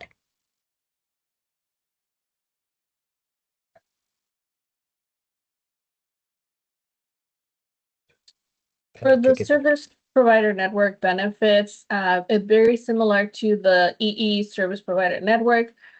We do have quarterly roundtables, and we also, one of the benefits, it's also that we provide regular rebate status communication and technical support with these EV installations. Next slide. Here's more information, or you can get more information on our website, which is ComEd.com. Clean energy. There's also a few tools that you can find on ComEd.com EV. And our contact information for the network manager is Colleen Spiteri. If you're interested in becoming part of the network, you can send her an email. And any additional questions regarding the program, you can send an email to evsmart@comed.com. Thank you. Thank you, Violetta. Thank you, Rahul, for covering the beneficial electrification offerings. Really appreciate that. And thank you to everyone that is on the call still, and to those that were on the call earlier and had to drop off, for taking the time out of your day today to learn about all that is going on within ComEd's EE program. This has been a lengthy call, so that just goes to show how much we're doing to help promote energy efficiency throughout our service territories. And we really appreciate all of you for taking the time to learn these updates, to think about how you can participate in more offerings or different offerings. And then also want to congratulate again the 2024 EESP award winners. Really want to wrap up the day on the note of saying thank you for your attention and thank you for helping ComEd's customer achieve their energy efficiency goals. Have a great and safe 2025. We will be emailing out the decks and the link to the recording. Really appreciate everybody's time. And if you want to stick around, I am going to share the results of the polls, but wanted to wrap up the presentation for those that would like to drop. So let's see how those polls turned out. All right, share.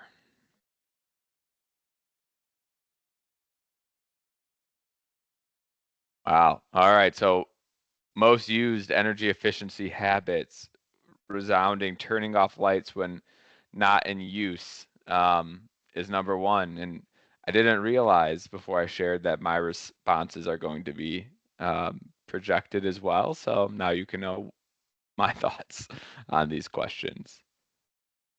Favorite way to stay warm in the winter without cranking up the heat? This one was a little bit closer between snuggling under the blankets, number one, then wearing cozy sweaters as number two. I got some new sweaters this year over the holidays that I've been enjoying. One and only energy efficiency gadget, what would it be? 50% are saying LED light bulbs be included. I think they're just an easy way to save a ton of energy, but the smart thermostat has a lot of responses as well.